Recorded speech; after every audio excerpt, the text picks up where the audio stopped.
the future. We came to feel the new.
You're watching TBPN. Today is Tuesday, May 13th, 2025. We are live from the Temple of Technology, the Fortress of Finance, the capital of capital. Thank you we are to wearing Pit Viper Vipers for sending today. us these amazing shades. Chris, the founder and These are CEO really of Pit nice. Vipers, I think these are sent great. these to us. These look perfectly on brand for us.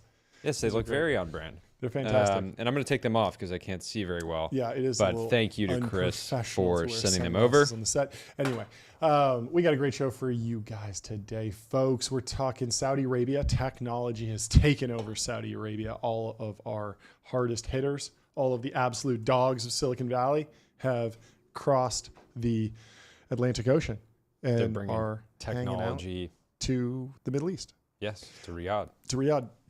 So we'll cover that, talk about what's happening, why folks are there. Alex Wang's there. I saw Alex Karp there. Bunch of Alexes in tech there out in Saudi Arabia. Jensen Huang and NVIDIA's announcing stuff. Different trade deals going down. Bunch of interesting things happening. Then we're going to talk about Tesla's Robotaxi timelines. What's going on with their Robotaxi launch. It seems like they faced some setback. There's an article in the information that seems to make it all doom and gloom, but I didn't like one of the quotes that I saw in there, so I want to talk about it. Truth Zone. Truth Zone. And there's also some stories about just how big tech is grappling with artificial intelligence generally. We've been talking about this a lot, the innovator's dilemma, the problems of trying to build a product when you're a massive tech company. Even though you have all the resources possible, you're still struggling to get something to work. This is why Zuck started doing jujitsu at some point last year. Yeah. So he could really... They're one of the companies that's doing okay, but the rest are struggling, I think. But we'll dig into it. The art market, we say it's absolutely ripping. There was a big sale. It wasn't quite where people wanted it, but we'll break it down for you because we know that you need an update on what's happening in the art market. And then we are going to hopefully talk to somebody who's out in Saudi Arabia. It's going to be like midnight or 10 p.m. their time, but hopefully we'll be able to get on a call with somebody in Saudi Arabia breaking down what's exactly happening with all the technology folks who are out there in Saudi Arabia. And then we got a great lineup of founders and investors and analysts to take us through the stories of the day. So let's kick it off. First off, Trump has lifted sanctions on Syria and touts deals in his Middle East tour. This is from Riyadh. President Trump has decided to lift sanctions on Syria, giving the country a financial lifeline after a lightning campaign overthrew its decades-long dictator late last year. I will be ordering the cessation of sanctions against Syria, Trump said during a foreign policy address in Riyadh. His first stop on a 4-day swing through the Gulf. I wonder where else he's going. We'll have to figure that out. Track him. Cutter. Yeah. Right? Probably. That Wouldn't be surprised. I'm he's getting assuming the plane. they want to give He has him to the pick jet. up the plane. Yeah, he's got to go. They can't just fly it to go check him. it out. These things don't fly themselves. Yeah, and even though it's a gift, it's such a meaningful gift. It's such, he wants to make sure. He wants to, he's One not going thing to is take clear. the gift sight unseen. Trump right? is going to break the bottle of champagne over that new plane. Yes. He's not going to delegate that. He's not. No way. Yeah. No way. There are things you delegate and there are things you do not Yes. delegate. Yes. And He's in founder mode on that one. He's not in manager mode. that's right. Now it's time. Now it's their time to shine. We're taking them all off. The announcement sets the table for Trump to speak with the new Syrian president Ahmed al-Shara on Wednesday in the Saudi capital, which the White House has billed as a quick meet and greet. The structuring of these deals, like, oh, I asked him to call me and he didn't call me. It's not a meeting. We requested that you request a meeting with us. Exactly. Yeah, that's the key too. Yeah. Maybe we should port some of that back to venture capital. Yeah. If you're pitching a VC, request that they request a meeting with you. If you're a founder, you're going out raising your Series B. Hey, Andreessen, I would request that you request a meeting with me. I would request that you reach out to me cold. Yeah, exactly. With a preemptive term sheet. I would request that you preempt my round. Yes. Yes. Yes. I always think it's good the way that founders will message rounds. Yeah. It's like they'll be raising for 2 months and then they'll be like, yeah, we were preempted. Exactly. I'm like, exactly. Yes. buddy, you've been raising for months. For weeks For now. weeks. Like you've been taking meetings with investors. Getting a term sheet is not the preempting branding. I mean, I know a friend of ours who said that to me at one point. Also, years ago, preempting like, on a pre-seed is hilarious too, because it's like what are you preempting? You were going to bootstrap. Oh yeah, we definitely weren't ready for pre-seed. Yeah, definitely weren't ready for pre-seed. We weren't ready. Yeah, you just totally jumping ahead on the valuation. Yeah, we were really here. going for more of a friends and family, but once his pre-seed fund offered $100K, well, we felt, maybe we're okay with getting preempted. Yep. It's become such a meme to use the preempting thing. I feel like the next stage is putting in the press release. I mean, like we announced instead of we announced a seed plus A, B, all of these rounds have kind of shifted around. So an A is now the size of a B or whatever. You should just announce, hey, we're announcing a preempted Series A, and just put that on the newswire. Yeah. Publish or it. Companies should just announce that they're in advanced talks. That works too. Like just say like, we're call the press. I mean, that's call basically what company. It seems like if sometimes a fundraise will leak and it's like, okay, this company's in advanced talks. Other times you can tell it's the company itself. Yeah. Just like going to the press and being like, we are in advanced talks. I love this segment because we were like, let's talk about what Trump's doing in the Middle East. And then in 2 Let's seconds, bring it back to early stage technology investing. Technology investing. Because that is... I really don't care that much about this story. I really don't. care way more. I'll dive in a little bit. So there's some interesting stuff here. But Trump's remarks capped an eventful first day of his Middle East visit. He signed this is a big deal. $300 billion in investment deals. Let's see here. We love $300 billion. With Saudi Arabia with an eye toward doubling the total within 4 years. I believe that the White House was highlighting $600 billion. So where does that even go? Is that us investing in them investing in us, both ways? One hand washes the other, I assume. Who knows? Why don't you figure that out? I mean, I think it's primarily in the U.S. That's what Trump cares about. Yeah. He heaped praise on the kingdom's crown prince, Mohammed bin Salman, promising that we will always be friends. Yeah. I mean, this is one of those things where like... He also encouraged Riyadh to move towards normalization with Israel as soon as it's ready, even though war rages in Gaza and Palestinians are no closer to self-rule. The fact that you restrained yourself on the soundboard when we had the Secretary of the Army on, this is it's a safe show. He would have loved it. Business in leaders, hindsight, he would have loved public it. company CEOs, presidential appointees, really the most important decision makers in the world come on, and they all get sound effects equally. Yeah. I really need to adopt an equal opportunity. Not just with the friends. Policy. You hit this. It's very clear who you're friends with. Yeah, Tish yesterday was. He was into you could tell he was just like it really meant a lot to him. Feeding off the energy. It's great, but I think it's universal. I think everyone loves the soundboard effect. So let's try and space it out today. Try and hit everyone. This article is extremely politically charged. Yep. I'm going to read this next point. Still, the main message of the first day is that Trump values the transactional nature of U.S. Gulf relations. As long as money pours into the American economy, the U.S. will remain engaged and close to the region. He just said we will always be friends. Okay. He just said we're boys. Yeah. MBS, we're boys. Yeah. And now this journalist wants to say that it's just about the money. I mean, come on. Come Come on, give him some credit. You achieved a modern miracle, the Arabian way, Trump said of the Gulf's oil-rich monarchies. The Gulf nations have shown this entire region a path towards safe and orderly society with improving quality of life, flourishing economic growth, expanding personal freedoms, and increasing responsibilities on the world stage.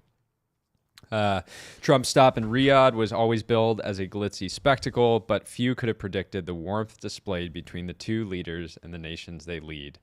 Trump's visit to Riyadh kicked off with a Saudi F-15 escort as Air Force One touched down at King Khalid International Airport on Tuesday.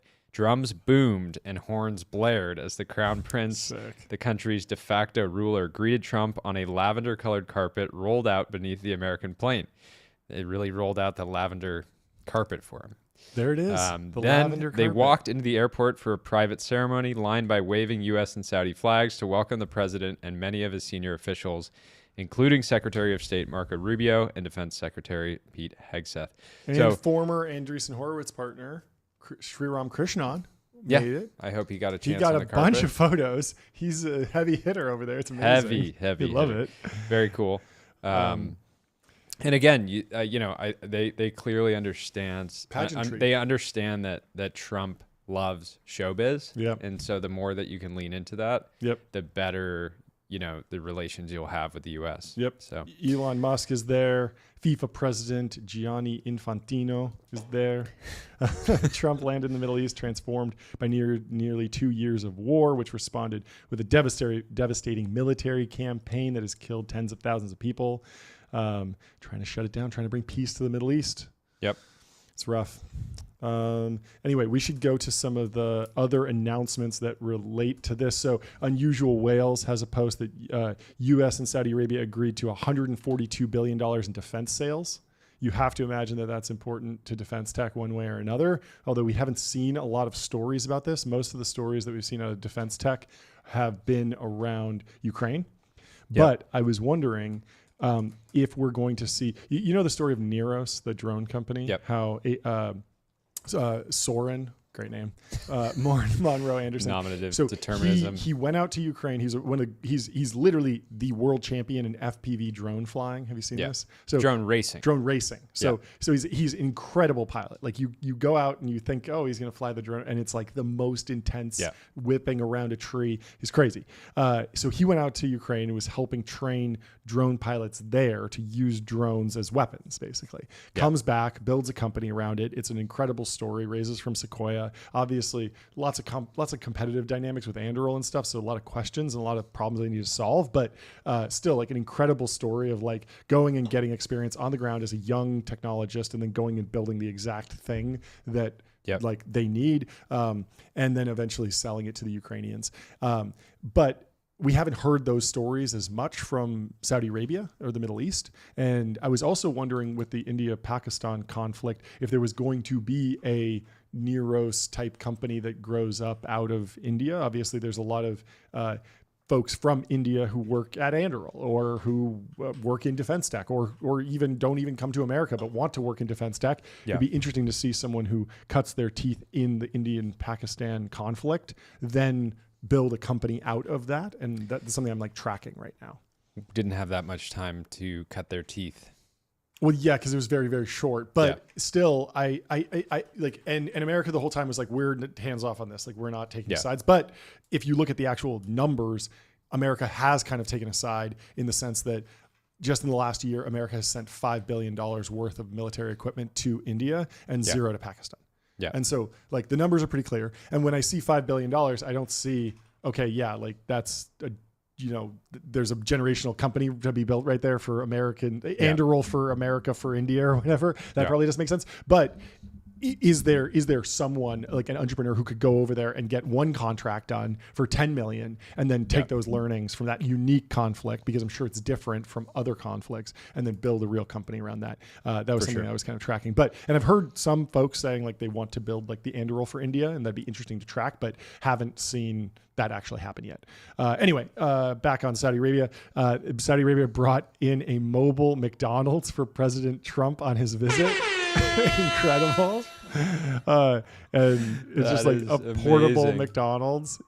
like his reputation with the precedes him at this time. wooden siding that looks It like looks not nice. just any old McDonald's. Yeah, Really, that looks like top tier McDonald's. Pretty sweet. And then Vittorio kind of summed it up all in one post here. He says, Trump, Elon, Sam Altman, Jensen, and Saudi royalty. This might be one of the most important events of the decade. Trump signs the peace accords, sets up the largest bilateral deal in history. Elon brings autonomy, solar grids, orbital access. Sam Altman brings AGI and Stargate infrastructure. Jensen brings silicon and compute. Saudis bring capital, land, and energy. This is how post-scarcity begins. Compute for carbon swaps and desert solar powering AGI, fabs instead of oil rigs and Starship landing pads on Arabian sand. Petaflop replaces petrodollar and sun replaces oil. This is the birth of a post-Western, post-scarcity, post-democratic world order. Interesting take, Vittorio. Let's hear it for Vittorio. let's go. Which is the most aggressive take possible out of something that they described as like a meet and greet. And they're like taking some photos. But, I mean, yeah, I think he's directionally correct that this is the beginning of partnerships and the continuation of partnerships, because obviously Saudi Arabia through investments as exposure to a lot of these. And, there's been discussions here. It's not like all of these deals are going to get signed today. But I like that he's putting a point on it. He's saying we are entering post-scarcity today. I like some optimism. Even post-democratic. Yeah. Right. Post-democratic. Yeah. Love Vittorio. Anyway. Thought-provoking to say the least. There's some other. We should talk about specifically the NVIDIA thing. Yeah, NVIDIA sure. deal. So I'll pull this up. So Humane and NVIDIA announced strategic partnership to build AI factories of the future in Saudi Arabia. We're hearing the AI factory term again. Humane is the AI subsidiary of Saudi Arabia's Public Investment Fund, PIF. So they're making a major investment to build AI factories powered by hundreds of thousands of NVIDIA's most advanced GPUs. Over the next 5 years, NVIDIA will work with Humane to train and empower an AI-ready workforce. Sounds awesome. When did Jensen start calling data centers AI factories? I don't know. And I wonder if that came from him or it felt came like from a month the media. ago. But it does seem like a more general term. Like anyone can understand AI factory. Like everyone knows factory. Data center is very, it's like, are you just storing data? Yeah. All right. Add another 1 trillion to the market cap. I've seen it now. So the projected capacity for one of the first factories is 500 megawatts, which is not massive by American standards, but it's up there. And that will have several 100,000 NVIDIA GPUs over the next 5 years. The first phase of deployment will be a 18,000 GPU cluster of NVIDIA GB300 Grace Blackwell AI supercomputer with NVIDIA InfiniBand networking. Man, they really like the jargon in here. And NVIDIA popped on the news. They're up another 5% today, back into the 3T club. Let's hear it. Let's get some soundboard for them. That's fantastic. That's really good. Here's a good quote. This is what we were talking about. We were talking about like the path to the biggest company on Polymarket, how it was a race between Apple and Microsoft. And we were like, yes, that makes sense. But the one company that could just absolutely pop would be NVIDIA if it was a wild card. Yeah, of course. But like if NVIDIA does a couple more huge deals out of nowhere, all of a sudden it's going to be It's so funny because the gap between NVIDIA and Microsoft is like $200 billion. Oh, that's it? Know? I thought it was like $1 trillion. I don't even know. No, where are all the market $200 billion, there's just not. Oh, they could close that in a weekend. Yeah. That's just like a one swing. Here's a good quote from Jensen. Jensen says, AI, like electricity and internet, is essential infrastructure for every nation. Together with Humane, we are building the AI infrastructure for the people and companies of Saudi Arabia to realize the bold vision of the kingdom. So, anyways, big news. NVIDIA is at 28% to be the largest company by the end of 2025. It's Microsoft at 37%, Apple at 31%, and then NVIDIA at 28%. And the market caps are 3.33 trillion versus 3.17 trillion. Wow. Yeah. Doable for Jensen. Couple deals, and he makes it happen. Yeah. Interesting. I wonder what they'll be training. I mean, they've done Falcon 9B. I haven't heard more about their LLM development. Are they okay being a buyer of OpenAI and Anthropic and the other foundation models, or do they really want to own their own? If they're really close with us and they are boys, right? Like you shouldn't care. It shouldn't be that big of a deal. You should be like, yeah, it's fine. I don't care if I use an American LLM. But we'll see where they go with it. Anyway, We will see. Alex Wang was over there. He said, good discussion on AI leadership with President Trump and my colleagues from across the AI industry. Shaking hands emoji. Thank you to our Saudi hosts as well. Seems like he had a great time.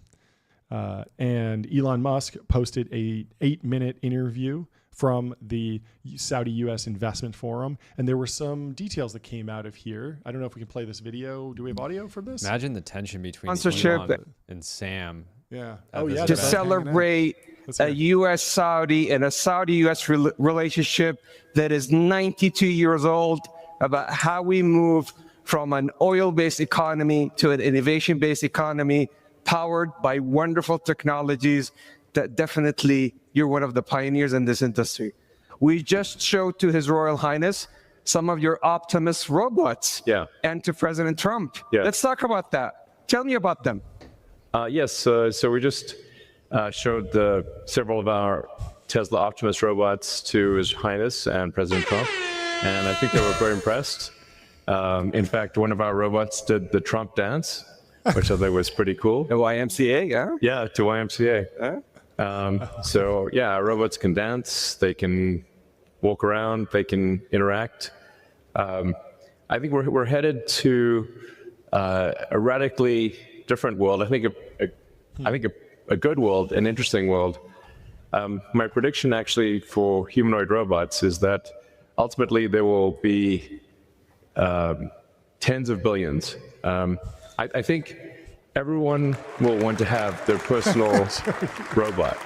You can think of it like as though you had your own personal C-3PO or R2-D2, but even better.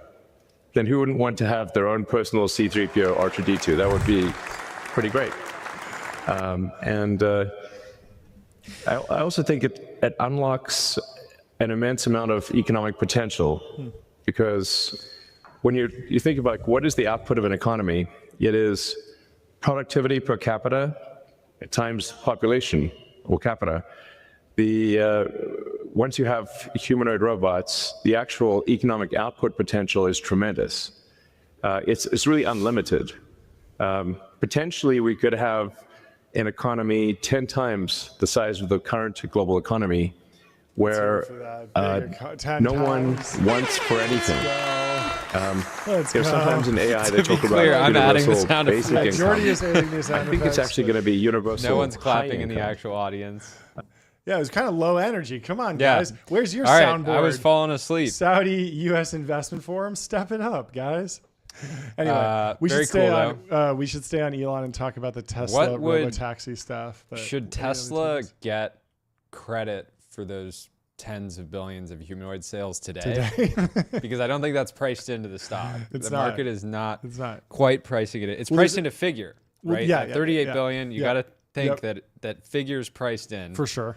But if I'm looking at Tesla, Well, I mean, you know, you're like half joking, but there really is. There really Tesla's are back two, over 1 trillion. Let's go. Let's go. I never doubted it for a second. We're so back. That's it's amazing. so crazy. Even so, you could buy Tesla at $227 a share a month ago, And less what's than that a now? month ago. It's at 335 Let's go. today. This is so All it good. took was giving up the Doge dream. Terrible time to be a techno pessimist. It's really awful. Anyway, I do think the Tesla story is interesting because there are two narratives right now that are kind of rivaling. Like you're joking about, like, are you pricing in all $10 trillion worth of GDP or whatever that they're going to add? But I do think that there are a significant number of investors that are saying, I'm investing because of Optimus. And there are a different set of investors that are thinking, I'm investing because of robotaxis. Because these are the two major transformative technologies that, if they work, will be big new markets, right?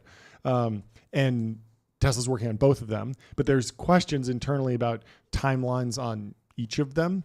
Yeah. Optimus obviously seems farther out, potentially bigger market even. And then also there's like reports of, like, you know, how far along are each of the technologies? How are the teams actually doing on this stuff? But the thing that I keep coming back to, and the thing I want to dive into, is just there's a lot of negativity around Tesla, like missing deadlines, or, oh, the robots are actually teleoperated or whatever.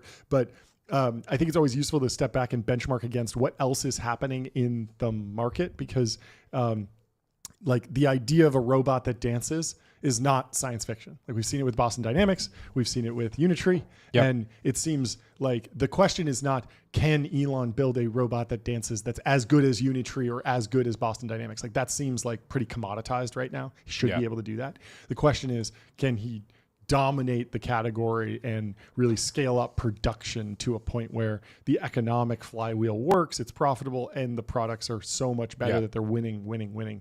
Just like in the heyday of Tesla, the Model 3 was winning like best car of the year by Car and Driver, like a pretty nonpartisan group that was just like, yeah, on paper for the price, this is an incredible car. It goes 0 to 60 in 2 seconds. If it's the Plaid and it's like under 100K, you could never get that performance for price ever before. And it drives itself and stuff. So anyway, the big discussions about the Tesla Robotaxi deadline. The information says the deadline is nearing and it's the start of a key testing phase that is uncertain. And so in Austin, Texas, there is a deadline that's just weeks away, but the company hasn't started testing its cars without a human safety driver as of last month, according to an engineer close to the testing and former employee. That's a crucial step required before Tesla can launch the pilot service for customers. And so Waymo is going through the approval process for self-driving taxi services, obviously all over the place. They're in Los Angeles now. They've been very successful in San Francisco. And there's clearly stages and gates to that rollout where there's a human driver in, then you pull the driver out and the car's driving around by itself at low speeds, then higher speeds. And as you get approved, you move forward. And so Tesla's been training its most popular model, the Model Y, in Austin since at least last fall, according to internal emails. Tesla employees are now testing the Robotaxi service cars on supervised rides in which a human safety driver sits behind the wheel. Testing without a safety driver is the next step, although it's unclear when that will start. Much is at stake. Musk is betting Tesla's future on robotaxi ambitions, which will initially rely on existing Tesla vehicles before using cyber cabs, the specialized vehicles without steering wheels it plans to begin manufacturing next year. And making the cyber cab, that does not seem complicated because it's basically a Model 3 without a steering wheel. It's like less parts. And it's all the same infrastructure. So like I would be shocked if they don't hit that goal to make that, because it's like paint it gold and you're good to go. Basically, it wasn't like a radical reinvention of what the vehicle is. Yeah, I mean the most exciting thing was the doors go up, right? Yes, the butterfly doors are important. The doors go up. Musk is also betting that Tesla can catch up to Alphabet's Waymo, which already operates a commercial robotaxi service in several U.S. cities, but employs a different approach to training and operating cars, which we'll talk about. So when Waymo wants to offer its service in a new city, it uses data from sensors on a handful of test cars to prepare detailed maps of each city so its vehicles can safely navigate the streets. The process took a decade to develop and can take at least a year to complete. In Austin, Waymo tested for about 6 months with the safety driver in its vehicles and 6 months without them. Waymo cars don't yet ferry passengers on Interstate 35, but they are training on highways in California. Tesla, on the other hand, trains its cars mostly on data accumulated from existing Tesla drivers. Preparing to launch the service in Austin has forced the company to confront mundane operational problems like rerouting when cars get stuck and providing customer service, essentially the struggles of not having a human in the car, the engineer said. Waymo and other competitors have spent years grappling with these issues.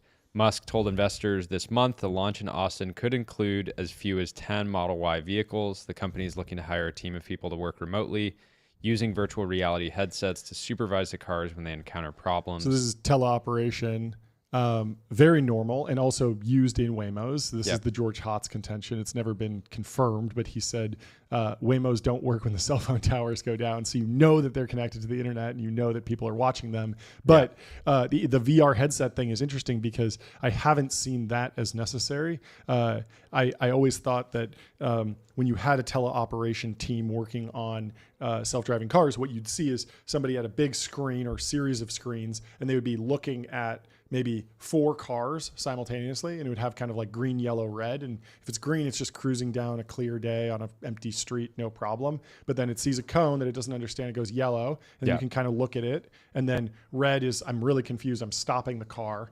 Now you need to hop in and take over. And then you're not driving the car in VR. You're saying, hey, I've double checked as a human and I see no humans there. So you can go for it, car. Yeah. And it's not, I mean, that's fine. At the end of the day, it's not unreasonable to think that Tesla rolls this out and there is perpetually somebody monitoring every single minute that the car is operational. Why not? It's not that expensive. And it's not that expensive. Yeah. And obviously it doesn't work over the very long term, but it's fine as a path to market. And so the Texas Department of Public Safety, which oversees the highway, has not yet received an emergency plan from Tesla, but said it's prepared for the launch. Such a plan would help emergency responders engage with cars if they fail to pull over or if they block traffic, such as other robotaxi services have done. So it seems like the government's actually catching up to this stuff, and is putting a plan in place to say, hey, like, we want this and people want this, but we got to figure out what to do if this car freaks out, basically. I saw a video,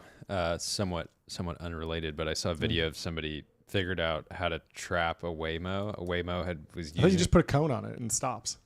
Yeah, so apparently a Waymo was in method. front of this guy's house, Yeah. and so he went and just took tape and just put 4 pieces of tape around like the main sensors. And so the car's like on and it's like running, but like and I was like, it's mean. I don't support abuse of any type of robot. That person's first to go when Salvation Day comes. They're cooked. Yeah, They're the cooked. Terminators are not going to look kindly on that behavior.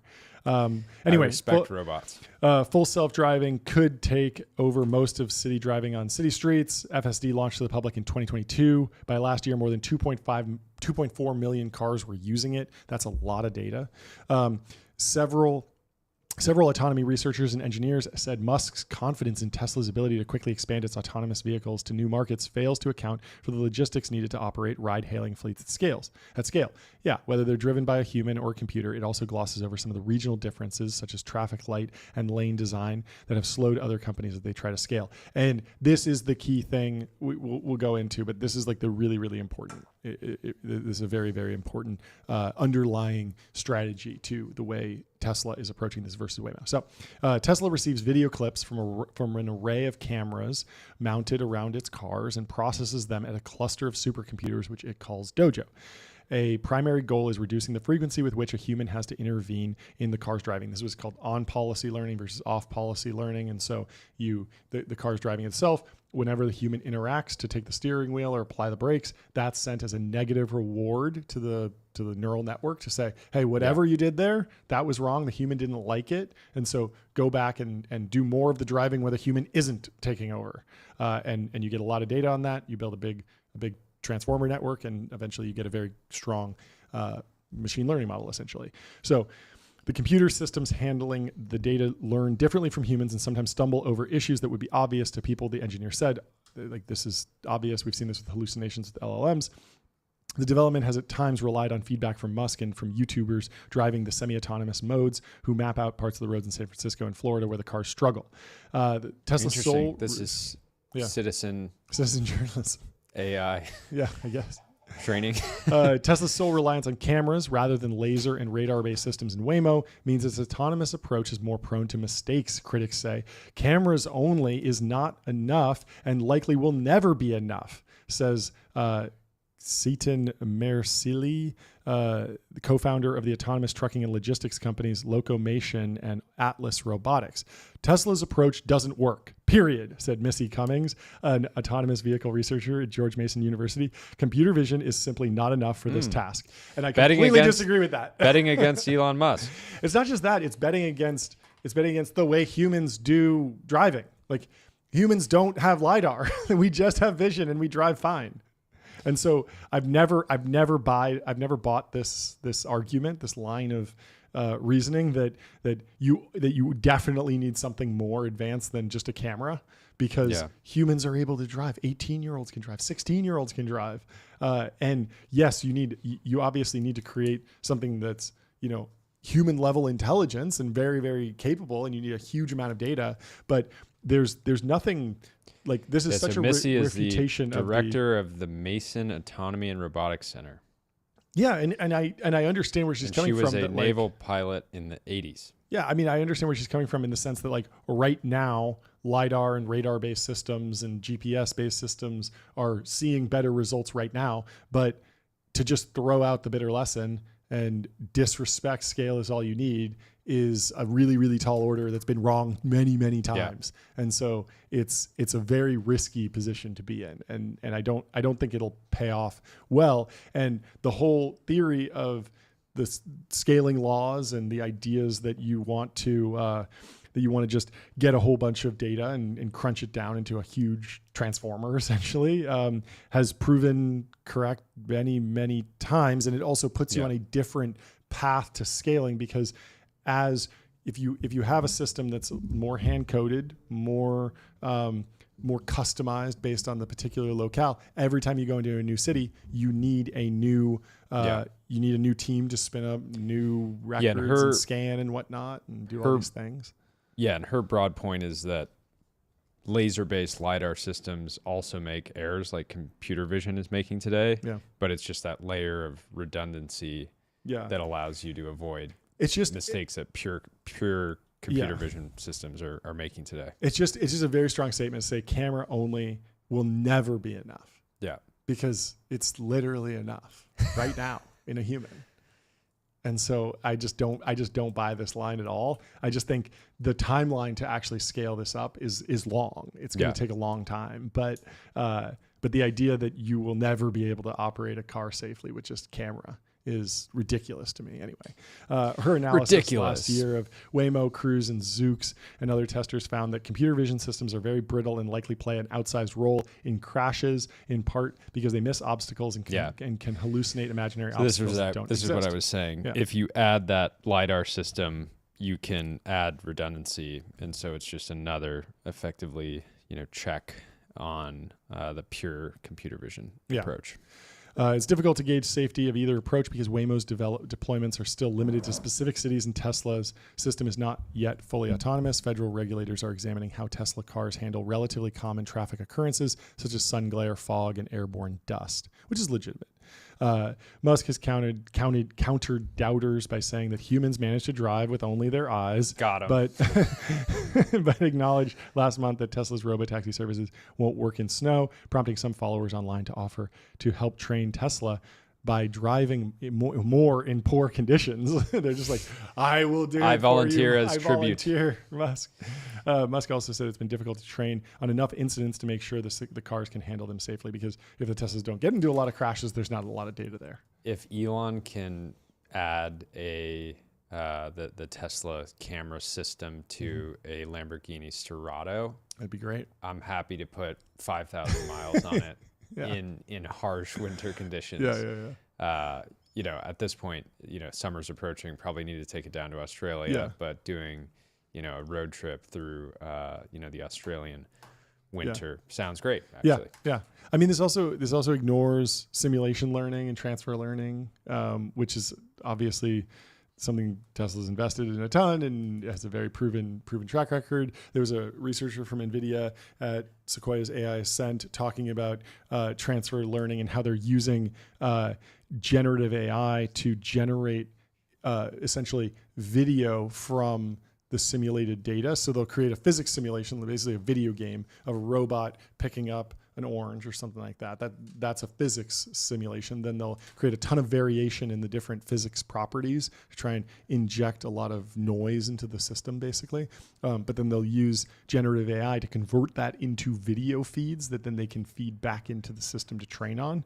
And they've seen a lot of success with that. And so I'm skeptical that this is that big of an issue, but also like you could just put LiDAR on the Cybercab, like it hasn't been built yet. And if the price comes down, you throw that on and then all of a sudden. Yeah, or Tesla, there's companies that Tesla could acquire that would immediately give them a massive edge there. So anyways, let's move on. Okay. Well, there's some other commentary around this piece. With the Robotaxi network, your Tesla will be able to earn money while you're not using it, essentially paying for itself. It'll go to work just like you, says Tesla. Very bullish for buying a Tesla. Wild that big public company can tweet like this. Don't use periods anymore. Oh yeah, I saw. It's an interesting evolution. But periods are over. Done. And then Dan O'Dowd is another account on here pouring some cold water on the Robotaxi launch. You can almost hear Elon's sigh of relief. He now has his excuse for canceling Tesla's June Robotaxi launch. It won't be long until Elon claims Tesla was totally ready, but the pesky regulator stopped him. Mighty convenient. Do you think Elon ordered NHTSA to send this letter? And so the NHTSA said, get him a "You're not tinfoil ready." hat. Get him a tinfoil hat. And then Cole grinned, says, people say you should sell Tesla because it's hard to build a ride-sharing system like Uber and Lyft, but little do they know Tesla already has over 20 million people using their app. Once the Robotaxi launches, they'll be able to use the existing Tesla app for their ride-sharing service. This will allow Tesla to gain new customers through app downloads and cross-selling of other Tesla products. Once those members come online, I would not be selling here. I would be buying. He's given some financial advice, folks, but we aren't. And then Rami, who's clearly a Tesla fan, his handle is Tesla Explored, says, please send me a video of any other company that can drive me in New York, in the rain, door to door, without any interventions. I didn't need to be in the car. I could have easily been in the backseat of my own Tesla Robotaxi, and the result is that it took me to lunch autonomously. So he's a fan. The level of conviction from some of these Tesla fans is huge. Incredible. Huge.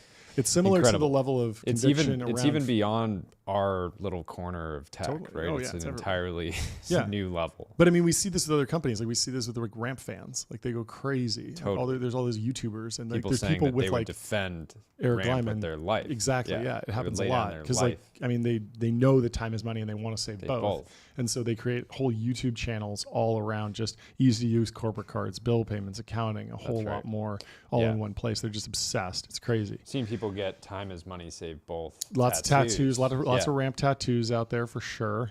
Oh, some people start whole live shows, whole podcasts, just to promote ramp, basically. In service of ramp. In devotion. Yeah, they call them like, there's like the Teslarati. They're like the Ramparati. We're like the Ramparati. Yeah. The Illuminati. Yeah. It's great. Well, if you're Switch looking your to business go to ramp. long Tesla, short Tesla, whatever your decision is, go over to public.com, investing for those who take it seriously. They got multi-asset investing, industry-leading yields. They're trusted by millions. Thank you for the soundboard, Jordy. Thank you to Public. Should we talk about the giants of Silicon Valley, how they're having a midlife crisis over AI? This was an interesting post in the Wall Street Journal because it kind of all stemmed from an interview with Sarah Guo, who's been on the show. And so she did a podcast with the Wall Street Journal, bold names, venture capitalist Sarah Guo's surprising bet on unsexy AI. And they did a nice little write-up here. So they say, 1 minute you're upending established industries as the younger disruptor. The next, you're staring into the abyss, eating glass, as Elon Musk likes to say, watching the disruption at your door. Most, if not all of the Magnificent Seven are in that position, weirdly trying at the same time to figure out the threat of artificial intelligence to their kingdoms. That dynamic has been on display for the past few weeks. Alphabet stock dropped more than 7% after a senior Apple executive disclosed that Google search traffic on its devices using Safari fell for the first time in 20 years. They've had Safari around for 20 years as a Google partner? That's crazy. That's so long. Google clarified it continues to see overall search growth, even from Apple devices, putting Apple in the truth zone. Don't knock our stock down, Apple. We're still growing. For his part, Chief Executive Tim Cook is trying to buy time for his company, pushing investors during his latest earnings call to be patient with the iPhone maker's delays around AI features. Then there's Facebook. Mark Zuckerberg is attempting to paint a bright future for his ad dollar juggernaut as something of an AI buddy for the lonely. That was kind of taken out of context from a Dwarkesh interview. Did you see this? Dwarkesh said something and they attributed it to Zuck. It's like every time. It's so bad.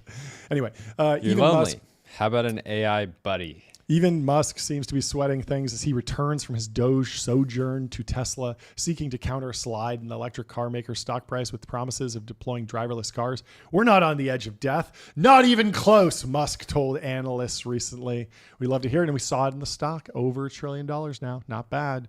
His protest sounded like that Monty Python and the Holy Grail character about to be thrown on a pile of corpses. I'm not dead. I feel happy.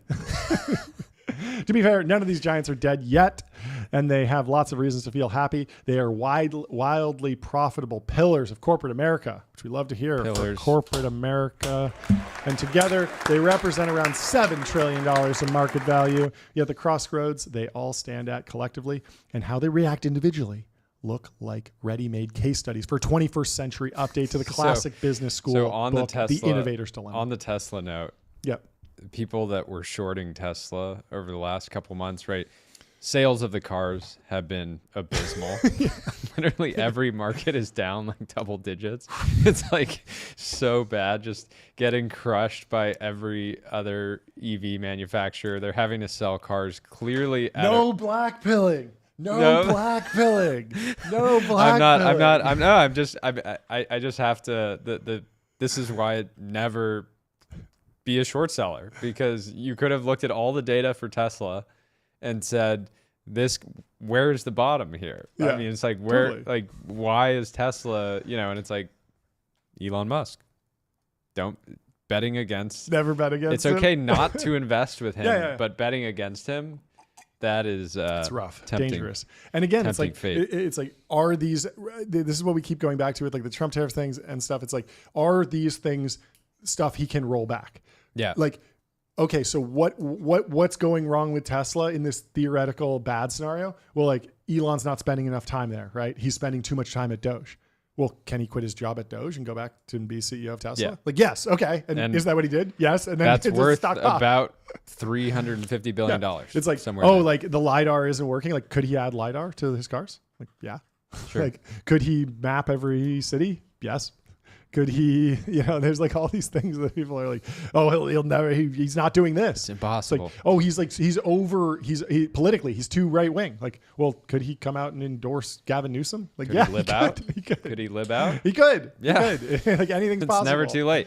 Anything's possible. It's never too late. Anyway, let's talk about the art market. I wanted to have my dear friend Dylan Abruscato on. Potentially the most important topic to talk about the most important story of today, and certainly potentially the week. Yes, I think so. It's shaking up Silicon Valley. There's a lot of venture capitalists, a lot of exited founders, post-exit founders, and a lot of technology journalists who have generational wealth who are at Christie's right now bidding on modern art, and so they'll want an update. So we'll bring in Dylan to the studio. Welcome to the stream. How you doing?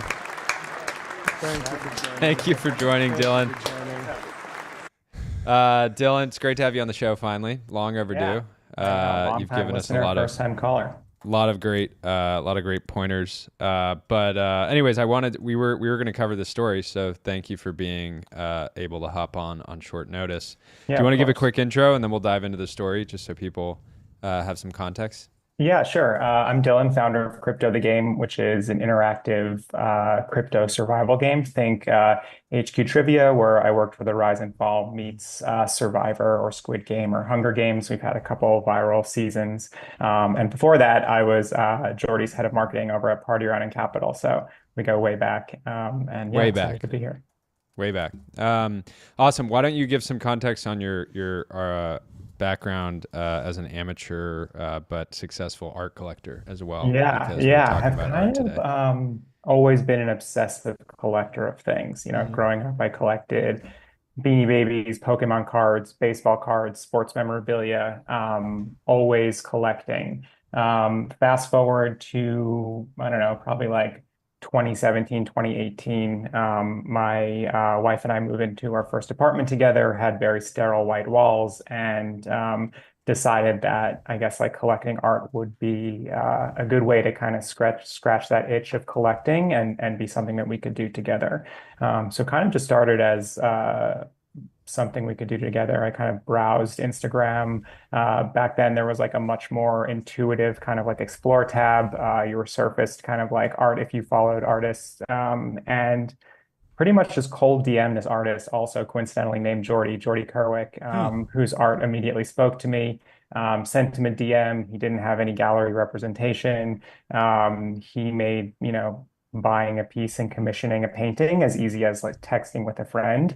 I think the art market historically has been so hard to get into for young collectors, and there was like zero friction in the way that we went about it. I think we got a little lucky in the sense that he eventually like blew up, got kind of like gallery representation, then tier one gallery representation. He was breaking records, in similar auctions to what we're about to discuss. And kind of because of that, I don't know, I almost like made a name for myself in this like Instagram art community. and yeah, I've kind of just like catapulted into the art collecting scene. How's the P&L though? On paper, I'm sure the returns are fantastic. Do you ever sell or do you just buy? I don't know. I just buy. I don't know. Everyone always asks kind of because of that, like what to buy and how to go about it. And my advice is always just to buy what you love and buy what speaks to you. And it kind of sounds like, pretty simple advice, but anytime I've looked at a piece or like had a recommendation from a friend or a fellow collector on a piece that was going to be a great investment or was going to do really well, has never worked out. And I've always kind of regretted buying and having on my wall and kind of like looking at it versus the stuff that we do buy and collect and kind of like do it for the right reasons and have always been kind of like rewarded on paper basically for those early bets. Yeah. Great. Well, let's talk about this story, and then I'd love to get your update on kind of the broader art market. So we'll read through it. So the Journal covered it this morning, but the Mondrian sells for $47.6 million. Christie's Modern Art Sales kick off a week-long series of art auctions that will gauge the art market's strengths amid broader economic uncertainty.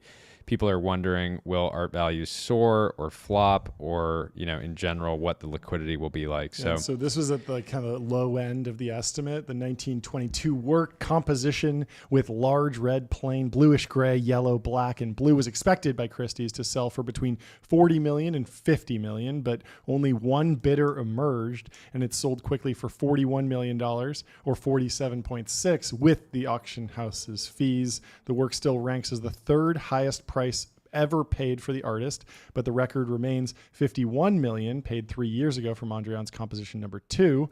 Both examples feature a large red square, which the auction house hoped would help because collectors tend to pay a premium for Mondrian's spare abstracts that contained cherry hues, said Alex Rotter, Christie's president. Red always helps, simple as it is, because it's a color that people like, said Rotter. There you go. That's what Dylan's talking about. Never buy brown. Never buy brown. It doesn't sell. Yeah.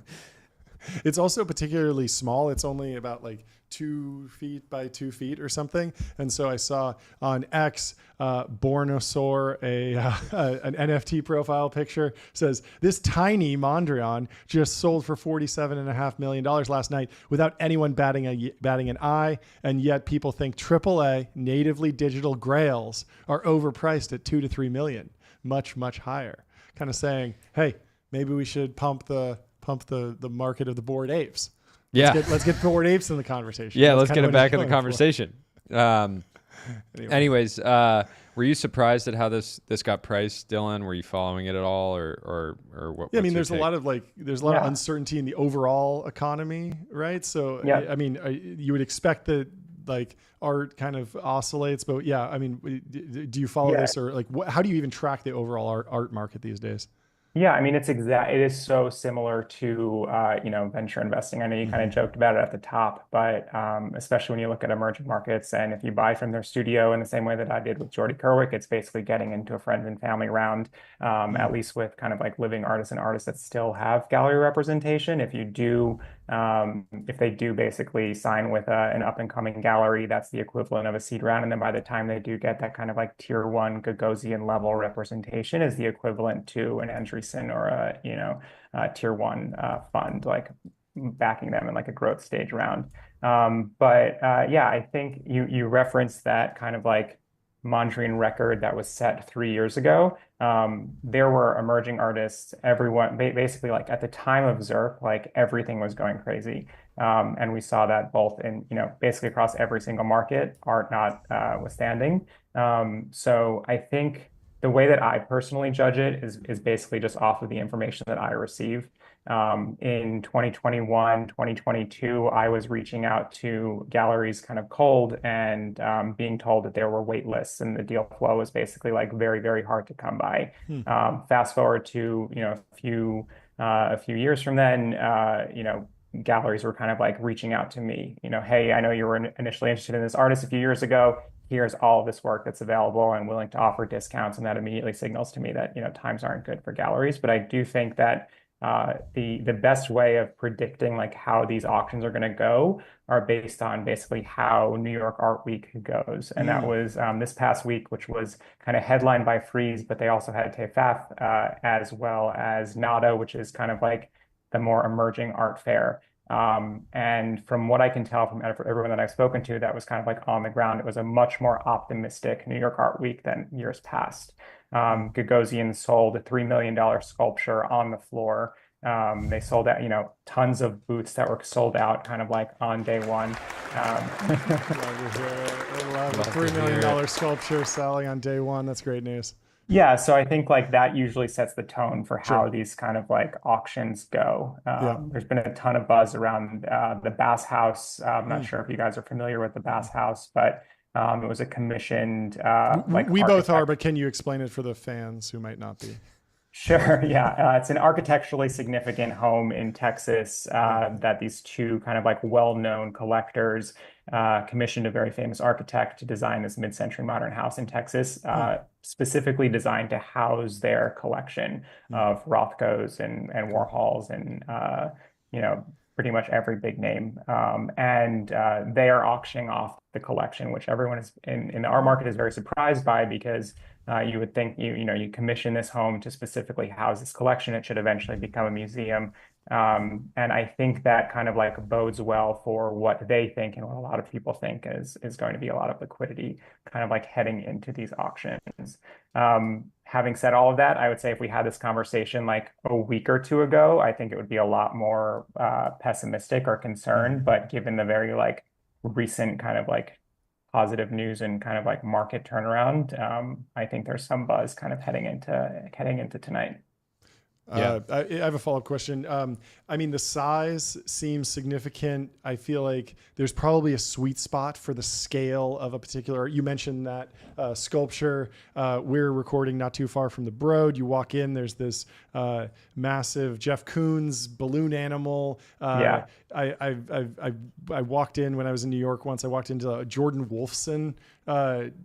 I don't even know if it's a sculpture, but it's like a performance art piece. I don't know if you're familiar with Jordan Wolfson, but it's like this crazy interactive like machine that has motors and stuff. And at a certain scale, it becomes like, how do you even collect that unless you have like a museum to put it in? That's who's buying it is the institution. It has to be like I would imagine, the $3 million sculpture that Gagosian sold that I mentioned was a Koons, and the Broad bought their Koons sculpture from Gagosian, and I would venture to guess that the bidder or the person that bought this $3 million sculpture was an institution looking to build out their collection for the museum. Yeah, is there a is different Christie's? I mean, I'm curious. Not to switch gears too much, but I'm curious. Is Christie's even slotting in NFTs this week at all, or are they so over it that they're not even? Because it was a big thing like 3 years ago. Yeah, right? I mean, Sotheby's. You got to give Christie's, Sotheby's did the Beeple. Yeah, you have to give them some credit for moving quickly and getting NFTs into these auctions early. But I'm curious if they're doing that now. So this week is kind of like the hero week of every year, and there's no way that in like a 21st century like masterpiece auction you'll see an NFT, but I do think they are still accepting crypto and selling NFTs. All the major auction houses kind of have daily auctions that they're running. You probably won't see a Beeple in something as kind of like highly publicized as this week's auctions, but I definitely think they're still selling digital art for sure. Yeah, there's one NFT that I think belongs in the conversation. Have you heard of this Moxie Marlin Spike NFT? So he's the founder of Signal. And during the NFT boom, he wrote a very technical deep dive on kind of some of the flaws with the way NFTs were structured in that he basically designed an NFT that displayed differently on OpenSea than in a Phantom wallet, than in an Ethereum wallet. And he was making this commentary around the importance of platforms and the role that a firm like OpenSea plays in the art market, and how like the code is not purely on chain because it can be represented differently in different places. And it was kind of this like, it was kind of a top signal at the time. He wrote it when NFTs were super hot. And obviously he came to it from a very engineering mindset perspective. And I think that it, even though he never sold it and it doesn't have any value and it never like minted in the traditional sense, it is an NFT and it has this historical provenance and this story around it that I think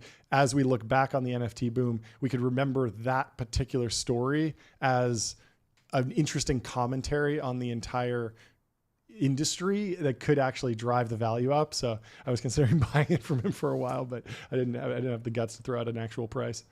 Yeah. Anyway, Yeah. I don't know. Well, I do think similar to how there's paintings and there's sculptures and there's basically all different forms of, there's mixed media art. Like I do think digital art definitely has staying power. Totally.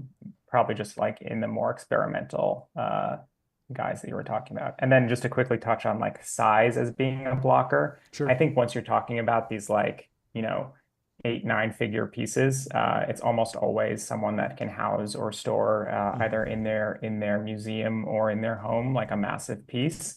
But just for like the everyday collector or someone that might be listening to this, like personally speaking, like I have gigantic canvases that are still rolled up that I have absolutely zero wall space for, but that is like an addiction and a problem. And I do think that, buy for the size that feels right to your home and something that you actually want to hang. Well, we're moving into a new studio very shortly, and we're certainly going to have some wall space. So we'll only charge you a small storage fee. I'll pump my bags. As family and friends. Anyways, great to have you on. Come back on again soon. Thanks so much. We'll talk more. And let us know how things shake out this week in the art market. Cool. Talk soon. Later. Talk to you later. I was just pulling it up. So OpenSea. Let's bring in Jared because he just has 5 minutes and he's all the way from Saudi Arabia. Jared Madfes, folks. Reporting live from Riyadh. Saudi Arabia. He's there on the ground. He better be in the traditional. In the traditional. Oh, we were expecting a suit. We were expecting more pageantry. Yeah, no thobe from me today, boys. But I am calling in from an undisclosed location in Saudi. Can you hear me? Yeah, you sound great. You sound great. Loud and clear. Give us the breakdown. Why are you there? What's going on? What's the mood on the ground? Yeah, so I'm here mostly just to see friends. Okay. But beyond that, there was an event today where there was a U.S. delegation.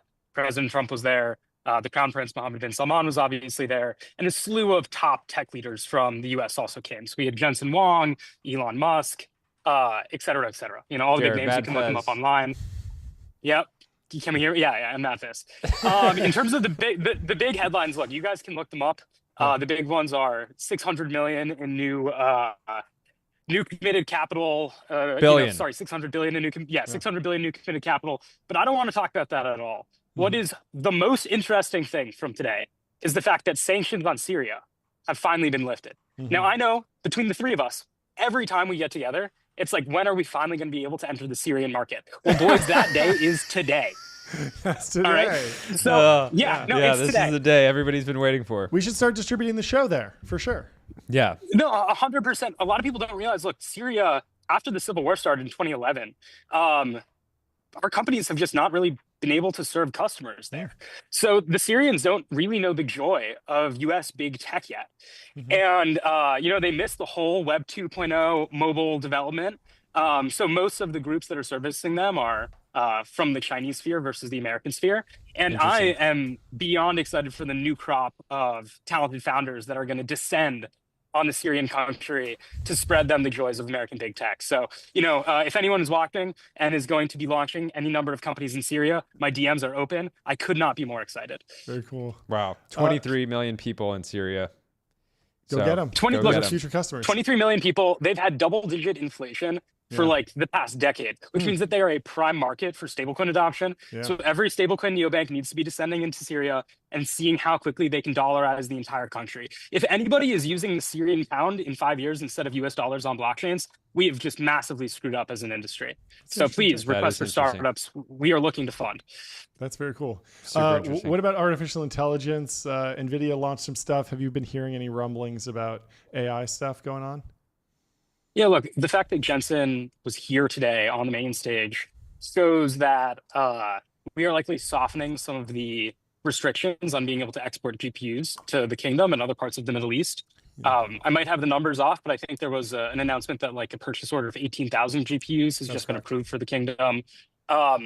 if you're listening and that sounds small, not enough to build, a hyperscaler or a massive cluster, you're correct, but this is clearly the first of many. The entire region is rapidly searching to turn their, petrol-based capital into, token-based capital in the future. So expect continued investment from the region trying to diversify out of their kind of one main industry. Yeah, into Humane the is future via AI.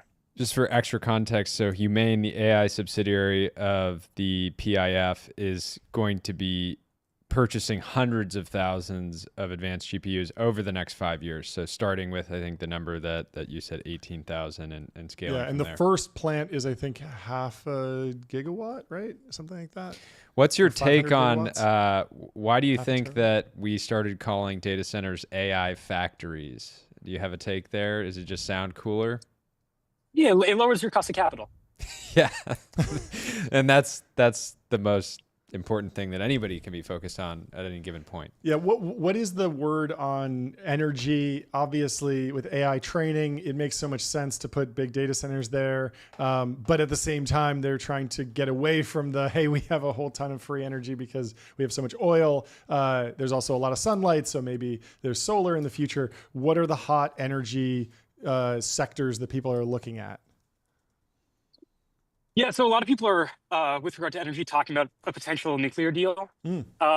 While there is an abundance of oil in the kingdom, burning oil to power plants is not necessarily the most efficient use of oil. I don't have the numbers off the top of my head, but if you look at the amount of oil that is burnt in order to air condition all the buildings in the kingdom, it's like an exorbitant expense. So some Gulf states are slightly more advantaged in that they have larger deposits of natural gas versus crude or shale, which is just, it's more efficient in terms of converting into energy. And with regard to solar in the desert has not really taken off as much because my understanding is there's a lot of wear and tear that comes from the sand, and that you need to build a series of protections, and the elements are not necessarily kind in 130-degree Fahrenheit weather as sand rapidly batters them. So we'll see what happens, but yeah, obviously, there's been a bunch of companies that are super interesting, like Crusoe. I might be mispronouncing that. Yeah. They're doing things like capturing excess flare, using that to generate energy at first to do crypto mining and now to run data centers. So expect there to be a lot more, as Jordy put it, AI factories coming out of the region. And there's a massive focus on renewables and alternative sources as well to power these things, because people would rather sell their oil versus use them to, spin a water turbine. Yeah, that makes sense. Do you think you or Jensen go to more conferences? I really don't go to that many conferences, guys. I'm about to hit my quota for the year, and then I will retreat to a dark room and sit on my laptop for the next 9 months. Yeah, you do it right though. You do it right. You go to just the right ones. We've been just like not even intentionally, but paying attention to Jensen's travel schedule, and he's at a new conference pretty much every single day. But what's the rest of the mood around crypto broadly? Is there a push for Saudi Arabia to build a position in Bitcoin, kind of a Bitcoin national reserve from their public investment fund? Are they into Ethereum, Solana? Is there even a thesis from the sovereign wealth fund around crypto, or is it kind of just general hand waving around? Hey, we want crypto to be friendly generally. Yeah, so the holdings of PIF are public, or PIF, the Public Investment Fund of the Kingdom. As of now, there's no crypto holdings in that, except via funds that they're invested in downstream. In terms of if it is going to emerge as a crypto hub, that is still yet to be seen. Crypto is largely legal in Saudi. What is interesting though is when you look at countries that have been super friendly to crypto in the region, mainly the UAE, right? There's a lot in Abu Dhabi. There's quite a bit in Dubai.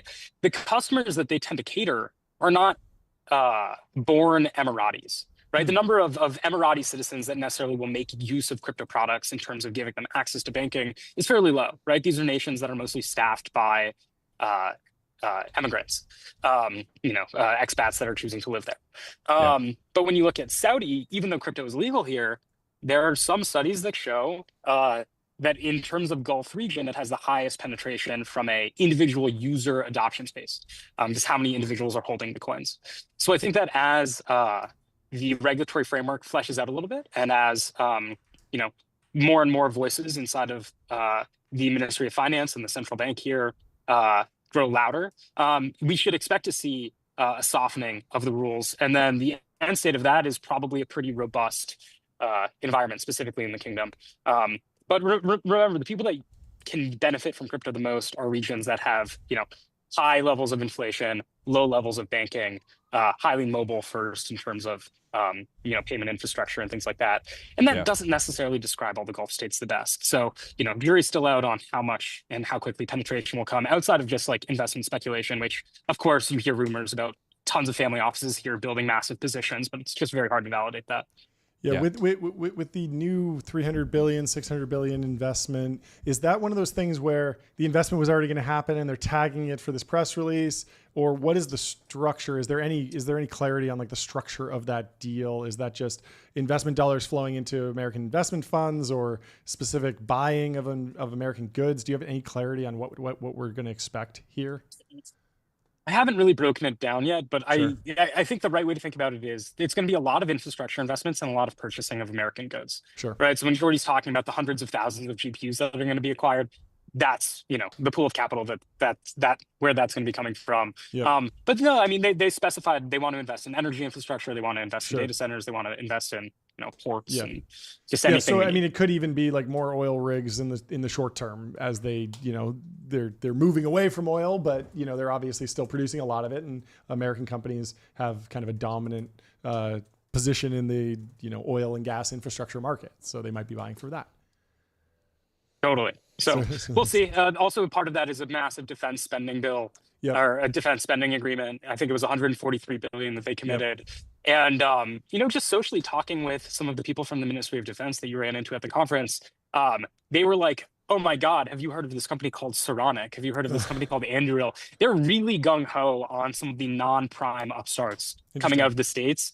And I had like 3 different guys from the Ministry of Defense. They're like, hey, if you meet any founders building interesting new defense companies, refer them to us. Yep. We want to potentially pilot them. We want to potentially invest in them if we want to make a purchase contract. So, it's an exciting time for sure. I would like to see somebody with a Daytona SP3 using it as a launch pad for a Roadrunner. So like you're driving the Daytona, launching the Roadrunner off the back. I mean, in terms of like early stage founders, like how early is too early to start engaging with someone like as senior as like a Ministry of Defense official? I feel like you need to have a product that can be demoed. But when we talked to the Secretary of the Army, his message was very much like, we want to hear from startups, even at the early stage. We have a proving ground. You can come test here. We want to work with Silicon Valley. That seems like it's certainly a vibe shift in America, but it sounds like that's happening over in Saudi Arabia as well. Absolutely. I mean, I mainly do not focus on defense, so I don't want to say anything too out of turn, but I think post the Ukraine-Russia conflict, people saw how important it is to have the most up-to-date equipment for the battlefield. So in the same way that a lot of companies immediately went over to Ukraine and Russia, or immediately went over to Israel following October 7th, there's probably an increased appetite to trial new things and see where it goes. And if you have a prototype, it's probably better than not having a prototype. But if you have good contacts, it probably is a good idea to get in touch earlier rather than later.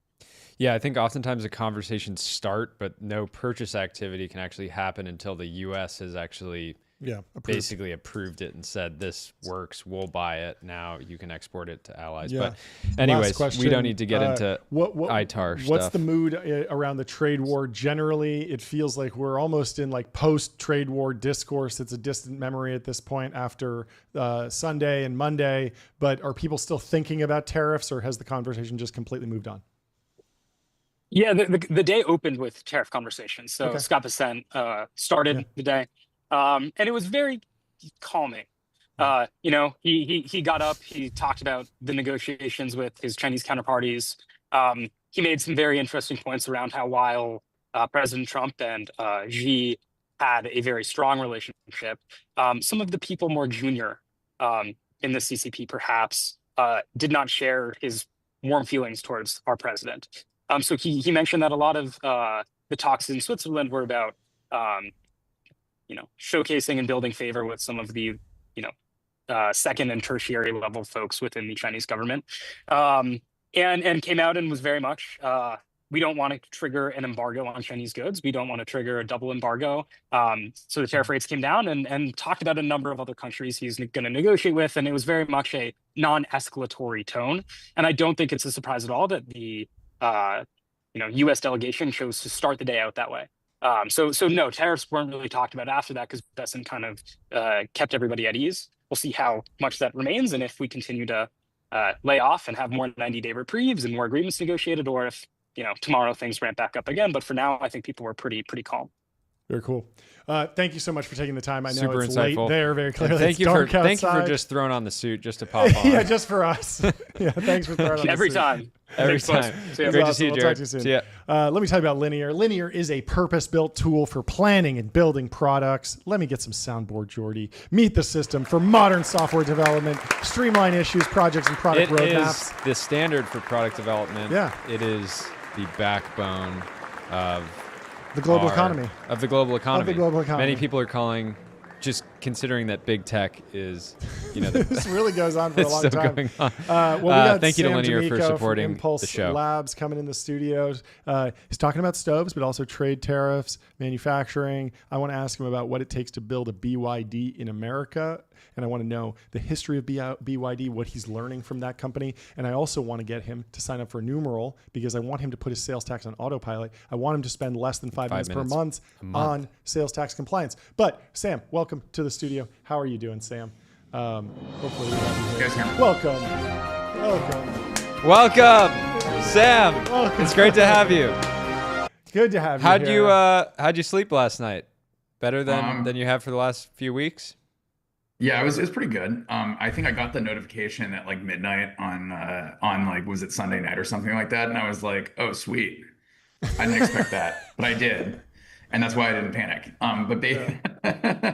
And so for clarification, basically we, I guess Ashley Van scooped this, that we do a decent amount of our manufacturing in China at Impulse, which is the highest performance stove you can buy. And you can go check out his latest video on Core Memory, the Core Memory YouTube channel if you want to learn more.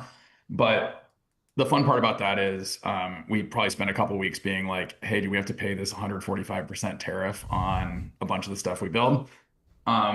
My immediate calculation was this will stop trade between China and the United States, and a bunch of businesses will not like that. And feedback will land from everyone from Ryan Peterson to someone that makes Brat stalls to, I don't know. Everything. Yeah. I mean, it's only a 90-day pause. Are you trying to get as much stuff in the country right now? Are you scrambling to import a year's supply? Or are you thinking that this is the end of the trade war and we're going to be more or less smooth sailing from here on out? Yeah, I mean, as much as I would, so one big thing with hardware companies is like a year's supply is like $1 gazillion. So you got to be, you got to be a little strategic about what to grab when.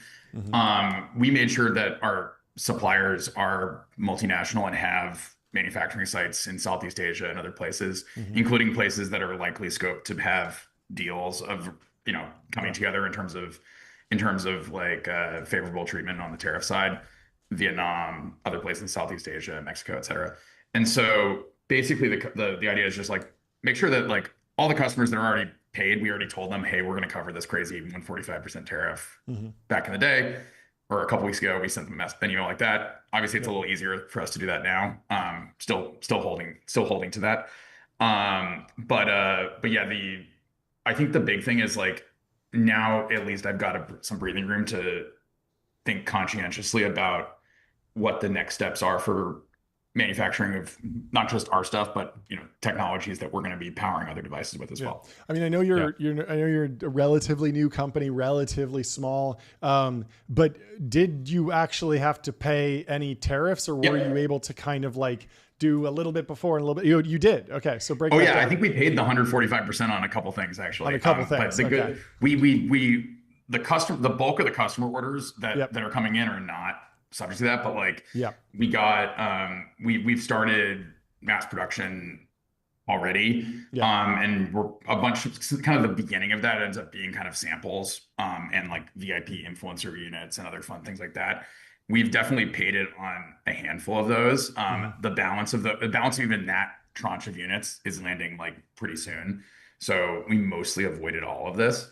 We're kind of lucky that this was an April thing, not a May thing. Nice. to be blunt.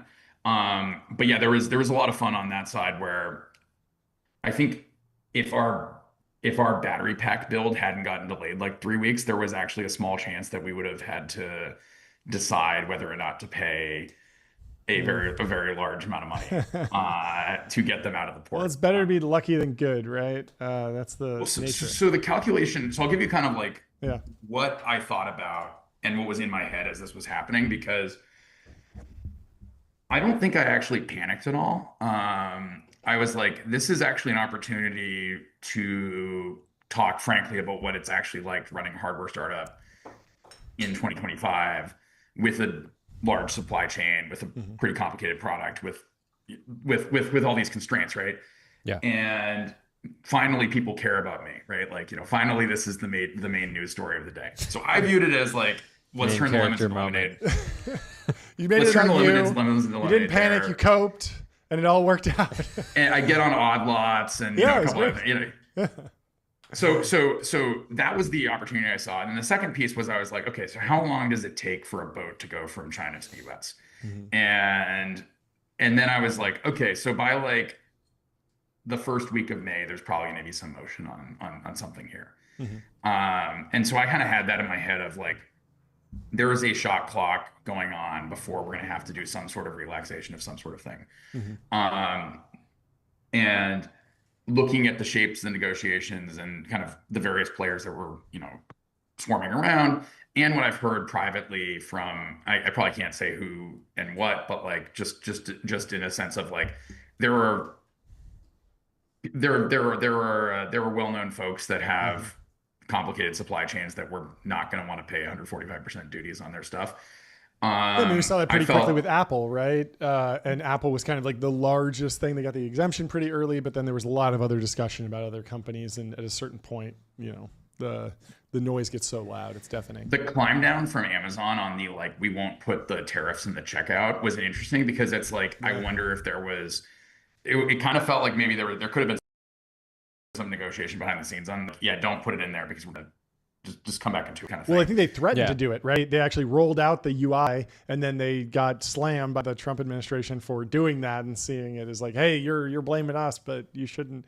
Never has a I think the question I have is, does the debacle of the last month or so change your long-term planning in a meaningful way? Because we were talking on the show and off the show yesterday around this idea that, okay, what did we get out of this, right? And it didn't feel like we got a lot out of the Geneva negotiations. If anything, we got rare earths back, which was a reaction to the initial tariffs, and de-escalation is just generally good. Market obviously likes it.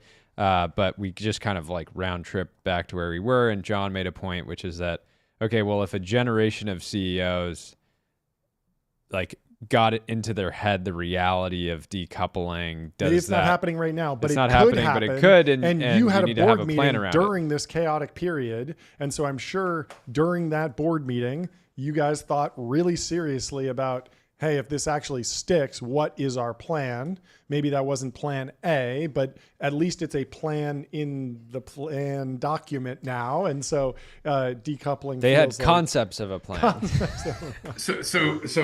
I actually have this like, I don't want to get super political, but I do think there's this like Trump tariff cycle like image that there's a meme. It's called like the Trump tariff cycle. It's like I add tariffs. Yep. I like take them off. Art of the deal. Art of the deal. Back, Yeah. 40 checks. Take them away. Art of the deal. Right. Yeah. So I actually think there's one interesting wrinkle to this, which is the Democrats have been off in space. Like you can argue they've been off in space with like, you can blame like wokeness or some of the more like some of the Elizabeth Warren coded economic ideas in terms of like, oh, we should just break up all our big tech companies because, well, that would be, and like, there's a bunch of these sort of like these sort of ideas that have been, let's call it anti-tech or kind of on the wrong side of a culture war balance or something like that. Yep. What's been very interesting is, or like, let's legalize homeless encampments in San Francisco or whatever. And what's been interesting is systematically, so like Grow SF has like really, and Daniel Lurie and also there's a really reset San Francisco in a positive way, because like they had to get the egg in their face to learn the lesson. Yep. But I'm actually excited about the Democrats being negatively polarized into a free trade party. Oh, interesting. That's a funny take. Yeah. Because you know, because just of as all, a reaction, because of all the stuff that just as a happened. reaction. Yeah, no, that makes a ton of sense. That's funny. We have 5 more minutes. I want you to walk me through. I'm sure you've studied BYD. I'd love to know kind of the history of that company, what your takeaways are, and what it takes to build an American BYD in America, and what makes BYD, what does that even mean, an American BYD? Why is that different than an American DJI Tesla or something like that, yeah, exactly. Yeah, so I spoke to an ex-Tesla person, and I was like, would Elon ever build stuff for other people? And it's like, and I've actually asked this question from a number of different folks, and I've actually gotten a variety of answers, and it's kind of like he'll do it if it's on the main path of like getting to the like vertically integrated goal, if that makes any sense. But like it's unless Tesla was forced by the government to be like, you will build tanks or something like that, like that, they're not in that business, and they're never going to be. And so if you think of like what like BYD has in terms of capabilities, it's like it's a car company and a car brand. You can buy a car from them, but like everything inside that car is also like fractally built by them. So like the infotainment system, they're the manufacturer of that, whereas like Quanta, whereas like Quanta or Pegatron or something like that may make that system for Tesla. Yep. And this goes down all the way into the battery cells and all this other stuff. So there's like they're like the most vertically integrated company you could ever imagine. It's so interesting, because you'd think in like a command and control economy, you'd be able to force a keiretsu like in Japan even more, right? You'd be able to force cooperation between a bunch of different companies, but it seems like in China, maybe that hasn't happened with BYD. Am I understanding it's interesting because I think it's the DNA of the place more than there's like more than the policy side. But then the flip side of it is, so BYD makes stuff for other people, and that's like what they do generally. That's what they historically did. They just happened to be a nickel cadmium battery manufacturer that just kept acquiring businesses and like bringing them into the fold until they basically had a car business, a lithium ion battery business, and kind of like all of the like IP needed to build any electric device. So like that's everything from like a smartphone to a car to like your dreams. They build your dreams or whatever. and so what's really interesting about this is like I could go to a firm like this and I can say, hey, build me soup to nuts a whole device. They will commit substantial engineering resources, but those engineering resources, it's a little bit less like maybe there's like contract manufacturers in the West and stuff like that, but this is like, no, they'll do it with the BYD parts and the BYD process. It's like they almost have like the best Lego set in the world, and they're able to leverage all of that IP as just a really high starting point to be able to kind of develop all these devices. Yeah. So, I mean, what does it take to build an American version of that? Should we be even thinking about that as a goal? Is that a different company, or is that a cultural shift in Tesla's strategy? Where do we go from here? Yeah, I mean, there'd be one way to do it. It should be like Defense Production Act says, hey, Tesla built for other people. But I think that would not go over. Yeah. That would go over like a lead balloon, and probably is not a good strategic choice. Yeah. I do not want to accept that idea. I don't think it's a great idea for Tesla for a bunch of reasons. Yeah. But I do think that I've been focused on like what parts of the value chain in kind of the electrified device universe. And I say that very broadly, like this is everything from EVs to stoves to phones and stuff like that. Where part of the value chain is like not made in the United States, really high level of integration, both like hardware, software, et cetera. And if you have better components, you can make better products. And this is where we realize that on the appliance industry, just if you go and build appliances in the United States today, you buy electronics from China or Germany. And all the guts inside, it's kind of like you're getting your graphics card from a Taiwanese manufacturer and your motherboard from another Taiwanese manufacturer. Have you taken any trips to Germany, by the way? They've been asleep at the wheel in many ways. I've actually never been to a German factory, which is saying something that's judgmental against myself, and I intend to fix that soon. Yeah. I think a lot of what's been going on is all of like China's been just incredibly good at the final assembly and like that part of the value chain. And it turns out that's where a lot of the software defined technologies start intersecting. It's like automated assembly, computer vision, like building all kind of like the firmware and software to make stuff work in an integrated way. And like that's the thing that I think people miss about the car industry. And this is probably the thing to say is the legacy car companies don't build cars like phones, whereas Tesla does and China does. And that's a really broad statement, but it's really like you're building an integrated electronic device, not a bunch of individual boxes designed by different firms that you've like plugged together. And you need manufacturers like BYD, like a BYD or like a Tesla that can actually go and span all of these disciplines with the same people being able to, the people in these various groups being able to talk to each other, versus how like a Ford car or one of a major US appliance companies like Stove is put together, where in some sense there's like a corporate firewall between electronics box A and metal enclosure B, for instance. Can you talk about like zooming out in terms of this reindustrialization, reshoring, industrial capacity? What's at the top of the priority stack? I mean, there are a lot of memes about like, do we really want to be screwing in iPhones and making those here? We've talked a lot about DJI. It seems like there's a huge gap between Chinese capability and consumer drone manufacturing versus American. Well, guess who makes DJI? Is that BYD? I won't say. Okay.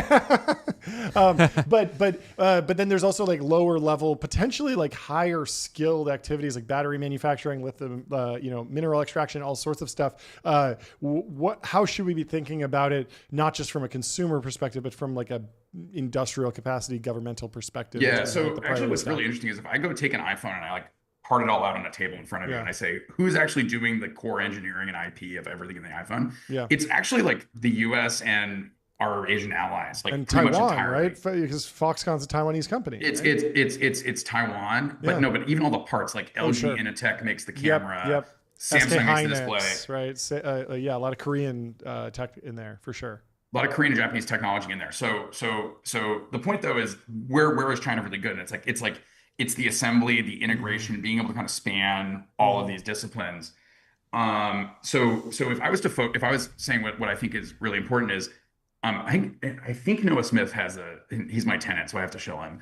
But I think Noah Smith has a good take on this, which is basically like the US is missing out on the technologies of the future. And China actually has explicitly said this, where they believe that the tech stack of the future is the electric tech stack, basically. It's like batteries, power electronics, motors, that whole thing. And it's like you can build a robot, you can build a drone, you can build a car, you can build smartphones and consumer electronics. That spans the gamut of like, that is the technology stack. Yeah. And it's rare earth magnets, stuff like that. For some reason, the US just like, I think it's basically the 2008 recession and like a lack of manufacturing investment afterwards, meant that like we never actually picked up that stuff, with one notable exception, which is Tesla. Yeah. And so, and actually SpaceX as well. So like Elon did this twice. We should reverse engineer why. Well, that's why we're talking to Elon Musk of stoves. We're very happy. Many people have been saying this. The other people have also been calling you Noah Smith's landlord after you dropped that he's your tenant. Sound effect on there. Thank you so much, Sam, for joining. Sounds good. Yeah, great. Yeah. Before he can even say goodbye, just sound effect board. What were you going to say? Beep. Beep. Thank you so it's much great for to have you, joining. Sam. I'm excited for you and the team. And keep us updated. I know there's big news coming, so drop it here first. We'd love to have you back on. Talk to you soon. Bye. Talk soon. You know, a lot of people have been saying we need an American compliance company. We need an American company that helps you manage risk.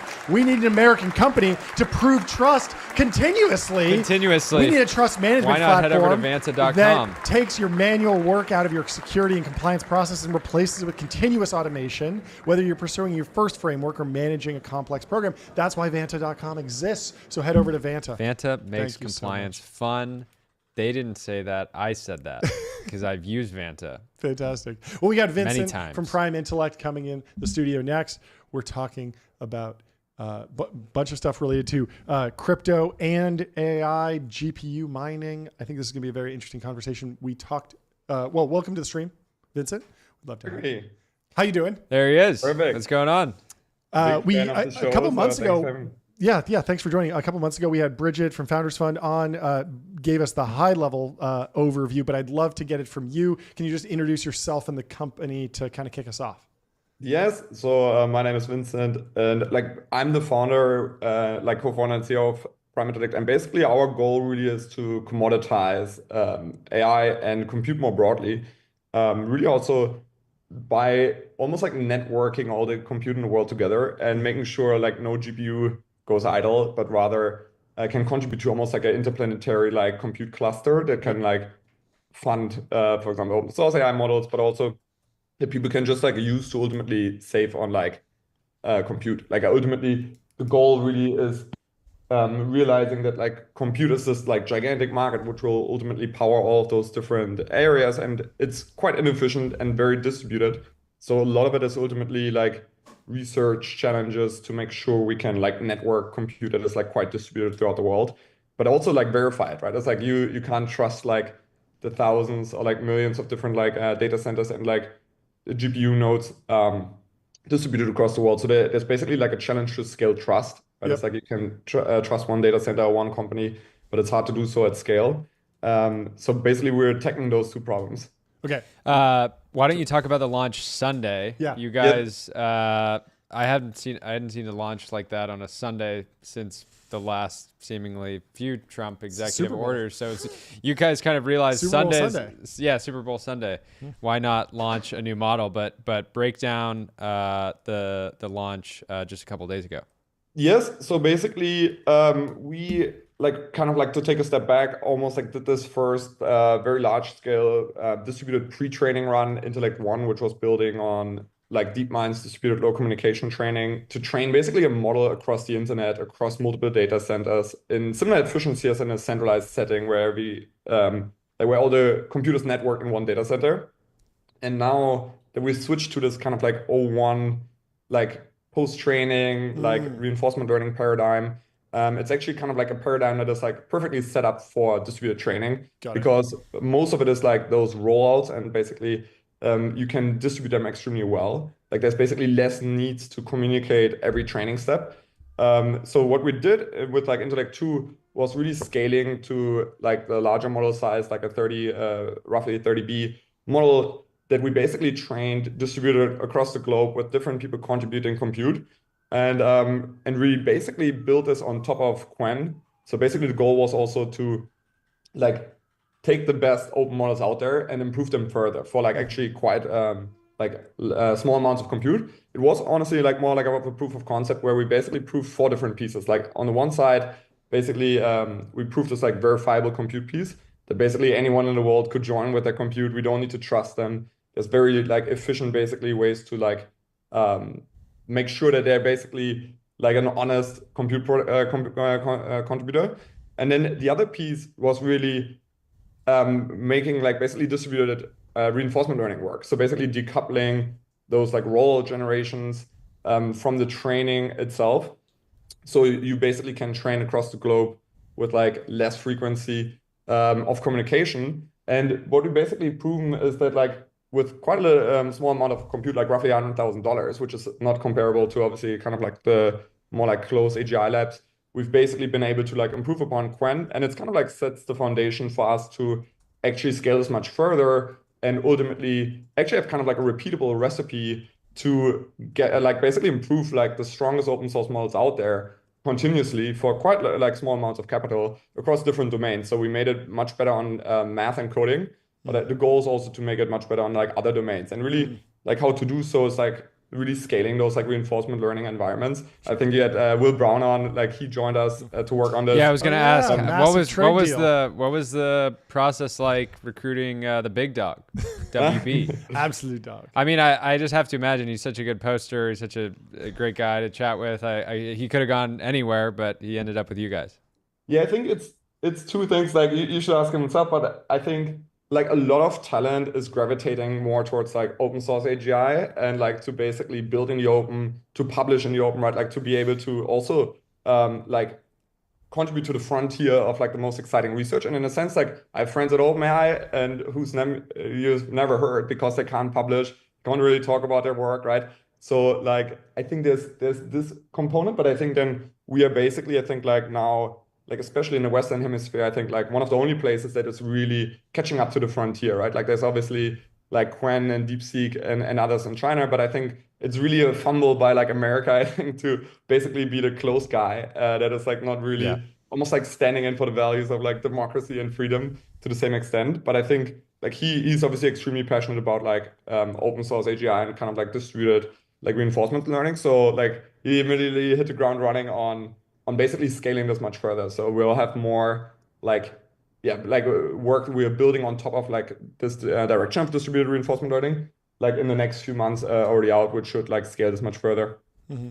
I remember a couple of years ago, I was using Octane Render, and they have a distributed rendering network where you can render CGI images on GPUs all over the world. And they actually have a crypto layer for render tokens as well. But this idea of distributed computation makes a ton of sense in that context because each frame is unrelated to the other frame. So you can, if you're rendering a 90 frame sequence that's a few seconds long, you can just send each frame to a different machine. What have you learned from the successes and failures of the render network and what Otoy did with Octane? And is there any difference between those discrete individual frame generation and something as complex as training a whole model where you in theory you'd need to load it all into one instance every single time? Yeah, like great question. I think there's a few players like them and others that have tried this in the past, and I think they've been almost like in some ways I think too narrow and like too ambitious, right? It's like rendering like it's nice, but like it's not like the general purpose like use case that we now have with AI, right? So I think there's basically like our goal is really making this much more like general purpose useful for like every single like compute and AI use case. And I think that has been one big learning, basically being like most of our team are AI researchers and they come from the AI world, including the people that build, for example, the verification mechanisms, right? Like the verification in our case has like tiny overhead, like 1%, like the more like crypto native verification mechanisms have more like a 1 to 10x overhead, which then make it completely like unfeasible to compete with centralized clusters. So I think that has been like a big learning, is basically being very pragmatic and close to the AI researchers. So that's like the main community we're like building with and engaging with and basically building for, right? So like all of our users are AI developers. And ultimately, I think the biggest lesson has been is like just creating value for them from day one, right? It's like we launched basically our compute platform like 2 or 3 months in with like 2 or 3 people. And immediately got like a lot of users and scaled since then, like basically that like any kind of like AI startup or developer can just like basically with our platform almost like have like a global market on the one side, right? Like we aggregate all the hyperscalers, all the different data centers, even working with like folks like Aaron, like you later have on from Hydra, like and all these guys to basically aggregate and orchestrate like all these different data centers and hyperscalers. And I think that has been another lesson, is like we're not trying to be like the exclusive maybe marketplace where supply onboards. We just aggregated all the supply out there, which gave us a huge kind of like wedge maybe to like enter the market. Okay, talk about some of the hardware where this is actually running a 30 billion parameter model. At floating point 16, you're going to need 60 gigs of RAM. You're probably going to be on H100, not gaming cards. But are you thinking about bringing residual capacity online in the gaming market? Or are these like small data center operators that just have a stack of H100s that they're not using and then they're bringing them online? Yes, so basically I think what's been exciting is like actually this run was heterogeneous, so H100s and A100s could join, and I think maybe even like H100s, and like for future ones, like actually for next one we're starting like even 3090s and like gamer cards can join. And I think what's interesting is you can basically with like this rollout generation and like basically synthetic data generation, you can distribute the tasks like basically based on their like difficulty to different cards, right, and to different models. So the goal really is like to have like a fault tolerant like heterogeneous like pool of compute, right? So like what's also a big one that we did already in the first round, but also in this one is fault tolerance. So it's not only that you have like H100s joining and A100s and 3090s, but they can also drop out, right? Like they can join for a few hours when they're idle. And I think that's like the broader thesis is like almost like every GPU that is like idling is like a market failure, right? Like especially in a world where increasingly, like my theory is like the biggest almost like commodity in the world will be compute. And like it will be one of the biggest slices of GDP. And it's like unfortunate if like half of that is like sitting idle instead of like curing diseases, generating like movies or like some like creating basically technological progress, right? And I think the goal is to basically just get to like 100% utilization of compute, and we're very, very far from that. Yeah. Well, what are you seeing in like the trend in chip size and scale? You know, obviously NVIDIA's pushing those like DGX like rack mounted units, racking everything together with NVLink, so you can do even bigger models. Cerebrus is scaling up the single chip size to wafer scale. The theme of the last few years seems to have been let's not decentralize. Let's actually centralize further. And so where does this go? What is your take on kind of the ever bigger racks and ever bigger chips for larger compute training? Yeah, I think we'll see both. And I think actually, ironically, like an NVIDIA actually has an incentive to fragment the market. Like they don't want one buyer. They don't want AWS to be their only customer because AWS is building their own chips, or like the big tech clouds basically like have their own chips competing with NVIDIA, right? So NVIDIA is very happy to give a bunch of chips to Core, a bunch of chips to Crusoe, a bunch of chips to Lambda, and all of these other guys, right? But then, so I think we'll see both at the same time. Like I think like we'll have thousands and like millions probably over the next few years, like of data centers. There will be these gigantic clusters, right? Like Stargate from OpenAI. But I think at the same time, like there's increasing amount of like capacity in the almost like the mid tier of like smaller data centers. But then I think like also on the other side, like there's a lot of compute like sitting idle everywhere, right? Like soon and whatever, like autonomous cars, robots, like everything else. So we actually had like some of the biggest like car companies in the world reach out to us, or phone manufacturers that are like, oh, we're sitting on like hundreds of millions, like billions of like phones or cars that are like have idle compute capacity. And I think we're not there yet, but I think we'll have just much more compute everywhere, right? Like we'll have more like mega clusters, but we'll also have like more mid-tier and small clusters. Mega clusters. Mega cluster. Mega clusters. I have a question before you leave. Can you give some any expectations around DeepSeek R2? I've seen some crazy rumors flying around online. I don't know what's real and what's fake news, information warfare. I'm curious what you're expecting out of the next release.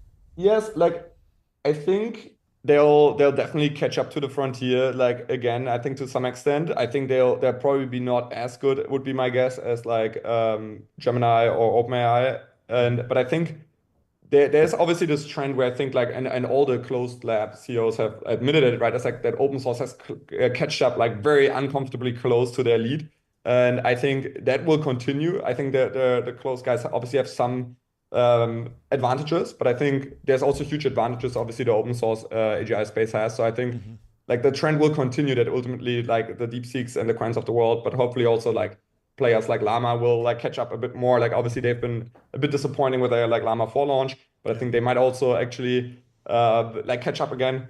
And then obviously I think like our goal is like to be able to basically build on all of these on all of that progress, right? It's like basically we kicked off our like largest synthetic data generation run the day DeepSeek dropped, and like generated basically a lot of like verifiable like reasoning data that we could then use, for example, in this recent model. So I think the like what I see more is like basically that we can like improve open source AI progress like literally day by day, week by week. Like it won't be a thing where we need to wait like 4 months for like some progress to come, but it's more like continuous basically progress. Well, thank you so much for joining. This was a fantastic conversation. Yeah, I really enjoyed this. And congrats on scooping WB. Man, legend. Truly, congratulations legendary on the pickup. Trade deal. Yeah. But come back on again soon. I know you guys are going to have a bunch of launches coming up, and appreciated your perspective. We'll talk to you soon. Appreciate it. And if you're looking for distributed compute, go to Prime Intellect. If you're looking for distributed advertising, go to adquick.com. Out-of-home advertising made easy and measurable. Say goodbye to the headaches of out-of-home advertising. Only AdQuick combines technology, out-of-home expertise, and data to enable efficient, seamless ad buying across the globe. They just make it too easy, John. I want to spend every single dollar we have on AdQuick, on billboards. Anyway, we got the CEO of Backbone in the studio. Let's bring him in, Maneet. Excited to have you here. Welcome to the stream. How are you doing? Thanks for having me. Appreciate it. I feel like I walked into the middle of an ad read. You did. You did. You did. We are 100% corporate sponsored. Independent media is dead. The future is corporate media, and we are leading the charge. But good to have you here. Can you introduce yourself and explain what Backbone is? I'm a fan, but some people might not be aware. Sure. My name is Maneet. I'm the CEO and founder of Backbone.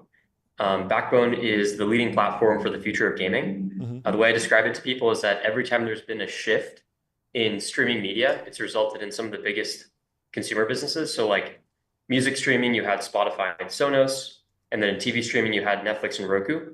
And you can think of Backbone as the analog company for streaming games. We have a number of products. We sell devices that you can use to connect to your phone or any screen and play games on them.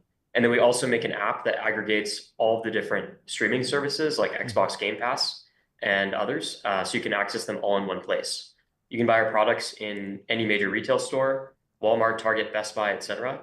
And we're backed by investors like Index and Sound Ventures. Yeah, so I got one a couple of years ago. I was not getting a lot of time in front of the PlayStation 5, and so would drop my phone into the Backbone and stream from the PS5 over the Wi-Fi to the phone with the Backbone. It gives you the whole gaming experience. Very fun. What has the relationship been like with the big console providers? Can you break us down the different strategies? It seems like Sony has been very competitive, launching something that's kind of like a competitor with the PlayStation. I forget what they called it, but it has a screen and device and does remote play. Microsoft's taken a much more open approach, letting you even stream Xbox games on PS5, and Forza Horizon is on PlayStation now. And so, what has been the relationship with the different major gaming platforms been like over the last few years? For sure. So I think, of course, each one has its own strategy. Microsoft in particular is really interesting because they're running this campaign now called Xbox Everywhere, where the idea is that you can turn any device in your life into an Xbox and run games on any screen. And the way they're doing this is through streaming games from the cloud. So Microsoft's subscription service Game Pass, if you subscribe to it, you can basically access the entire Xbox games catalog on any device that you own. And of course, the devices and software that we're making work great with Game Pass and make the experience work really well end to end. So you can do it on things like smartphones. So I think in Microsoft's case, their goal is really to drive more Game Pass subscriptions and just gather more MAU and DAU for their service. And it's super strategic to their overall roadmap and with cloud and all that as well. Why wasn't Google able to pull it off? I feel like they were early to that party, game streaming. I can't even remember the name of the product, but it never really hit like major takeoff. Or do I have it all wrong? And actually it's better than ever. I don't even remember. So you're talking about Stadia? Yeah, that's right. Stadia. Yeah. Is Stadia still around? What's that? Is it still around? No, it was shuttered, unfortunately. Yeah. Classic Google. Classic. But I mean, you would think they have all the resources. They're a hyperscaler. They have GPUs in the cloud. They can do rendering, and they're also somewhat platform agnostic. So any game developer could go to Stadia. It just seems like super additive. I'm sure you had intimate, interactions with them as Stadia, as you were building the company. Why do you think Stadia didn't take off? For sure. So I was at Google when they were working on it. That's actually was sort of part of the basis for the idea. Yeah. I went into the office one day and there was a demo that an engineer had built where you could use Google's cloud technology to stream games to like basically a 2 generations old Android phone. So you run GTA on like a 2 generations old Android phone. Yeah.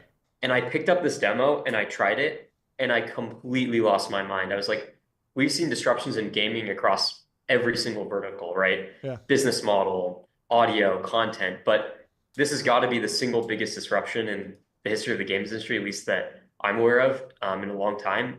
And so that kind of became the basis for the idea behind Backbone. I basically made a slide deck on why I thought it would be like a really big opportunity for Google. And I sent it to the head of product for YouTube gaming. And then I realized I could go a bit wider. So I sent it to a bunch of the vice presidents internally. Cool. And basically a bunch of people ended up reading it, and it became one of the most viral slide decks internally in the company. Like 15% of the company read it by my last day. And so I got to meet with some of the executives that are working on Stadia and other initiatives. I think there's no doubt that the technology was incredible, but I think other players like Microsoft just had a better go-to-market strategy and more content. Yeah, that makes sense. I mean, the content's really, really key. Switching gears a little bit, how have you seen the industry react to the news last week around the App Store sort of payment policies? I imagine you've been hearing a bunch of chatter.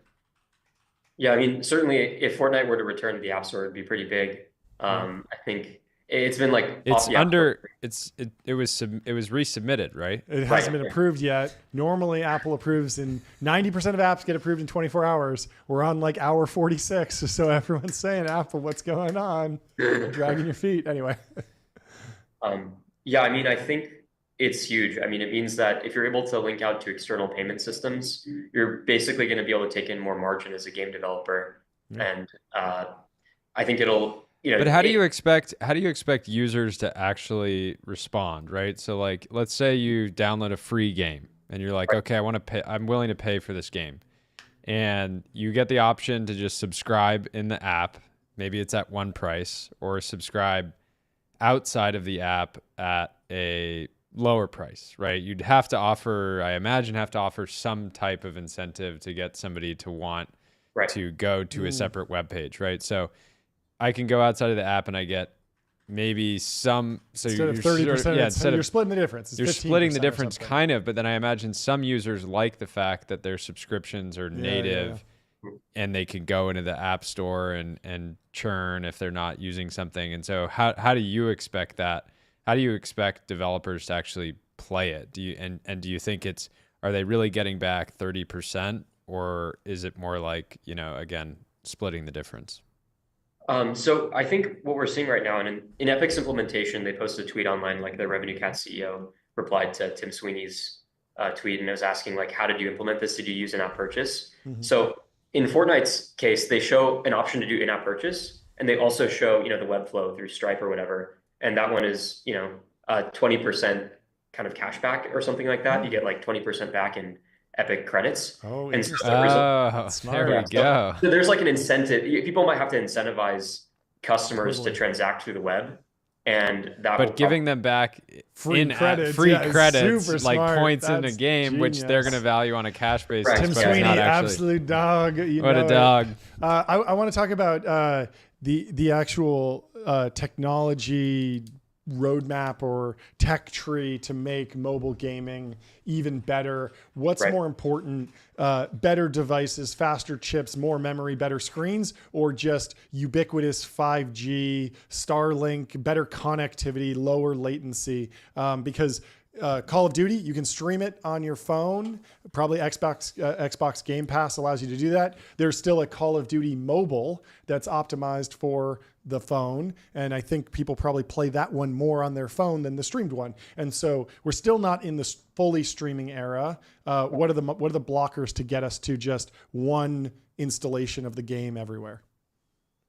So I mean, both of those things are bottlenecks, and we often used to get in these like furious debates internally over like which one was going to overtake the other, and then we kind of realized after a while it was a bit aimless because we just want the overall basket to succeed. And I think you'll see a lot of like hybridization where you'll have games that are relatively like thin clients, but like a very significant cloud component to them. Versus right now we think of this dichotomy of like fully streamed versus native. That's interesting. And I think maybe there'll be some games that flit across the boundary line. I mean, Fortnite is one such example of that, where there's a pretty heavy cloud component to the game.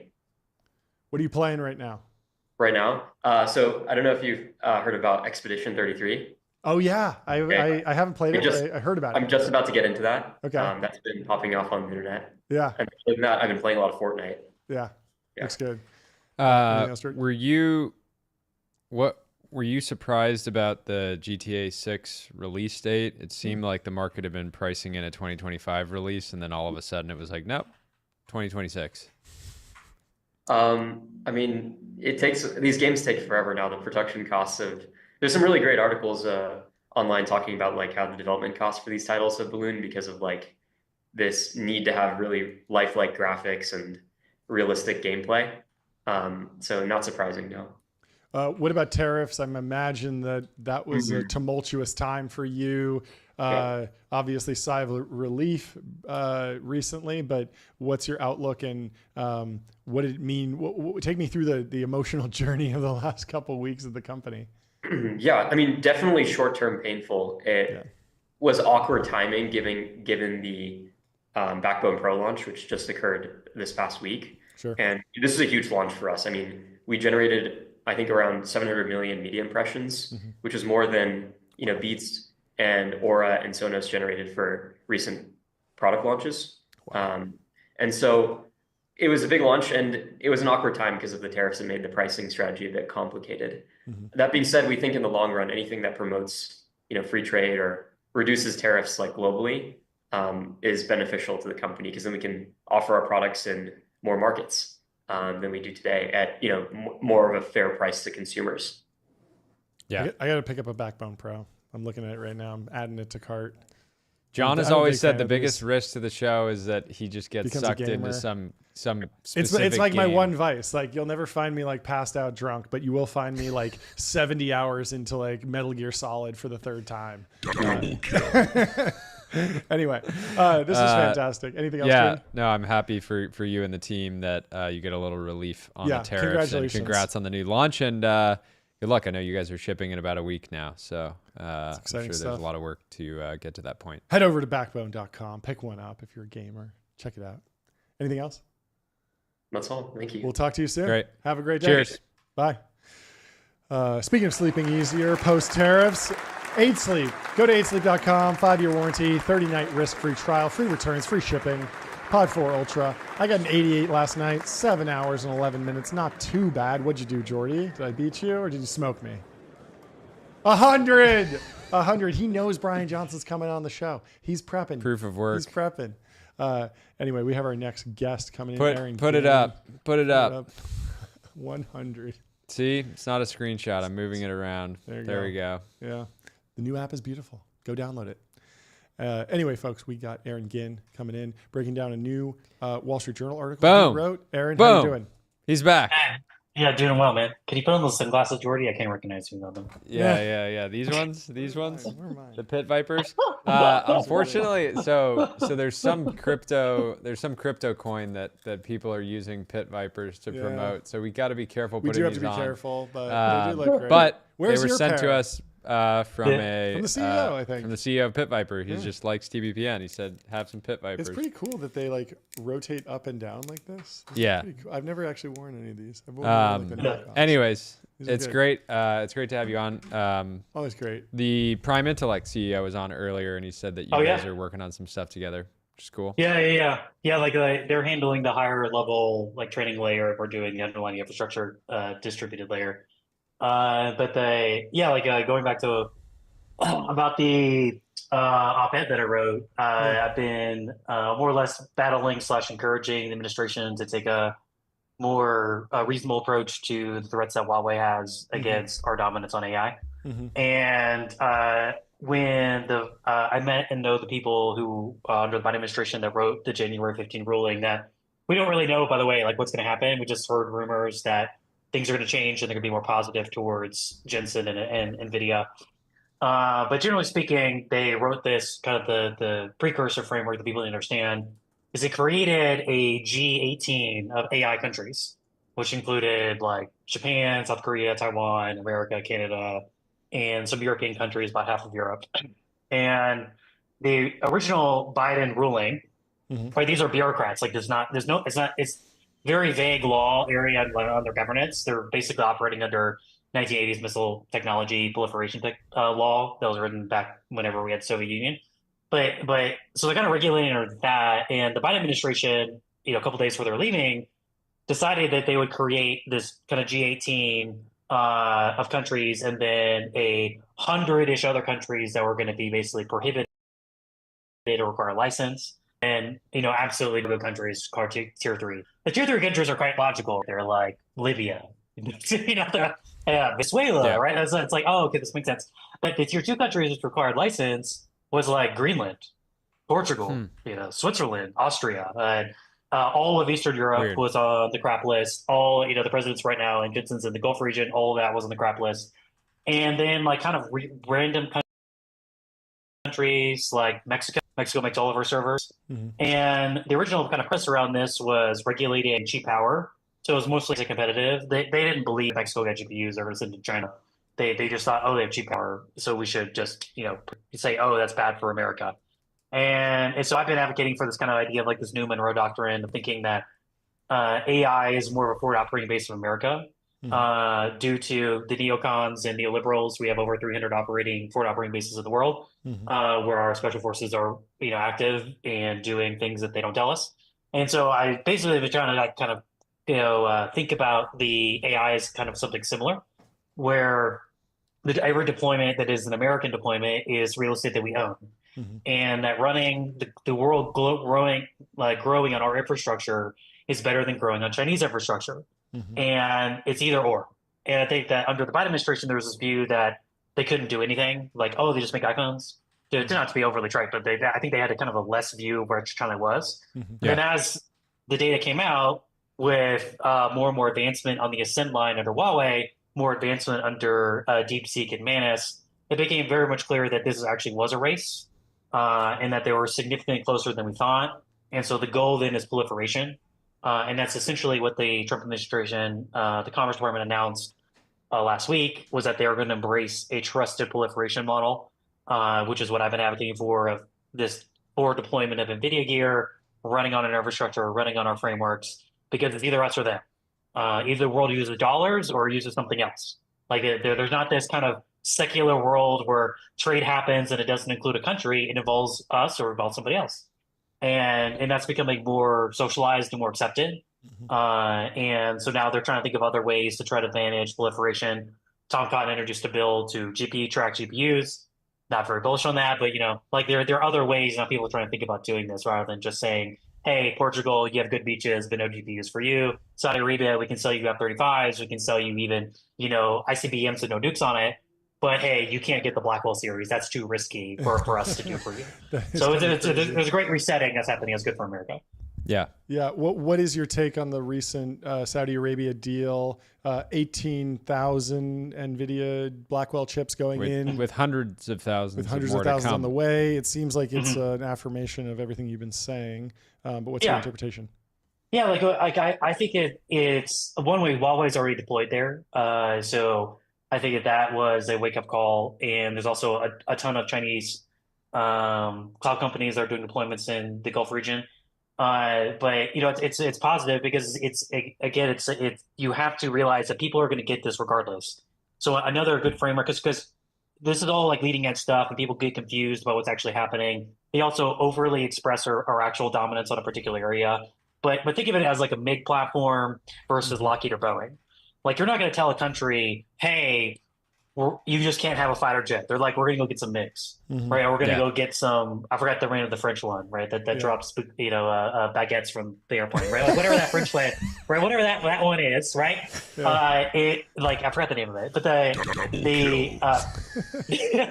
so it's like that. It's an either or question. Yeah. So we either have a decision to engage with the country or not, and then if they don't, they're going to go somewhere else. And with Saudi Arabia, which is a very clear ally of ours, very clear ally of Israel, the leader in the region with Israel, we have to be in a position of they understand this. Like the Gulf region kind of gets real estate and put crap in the building.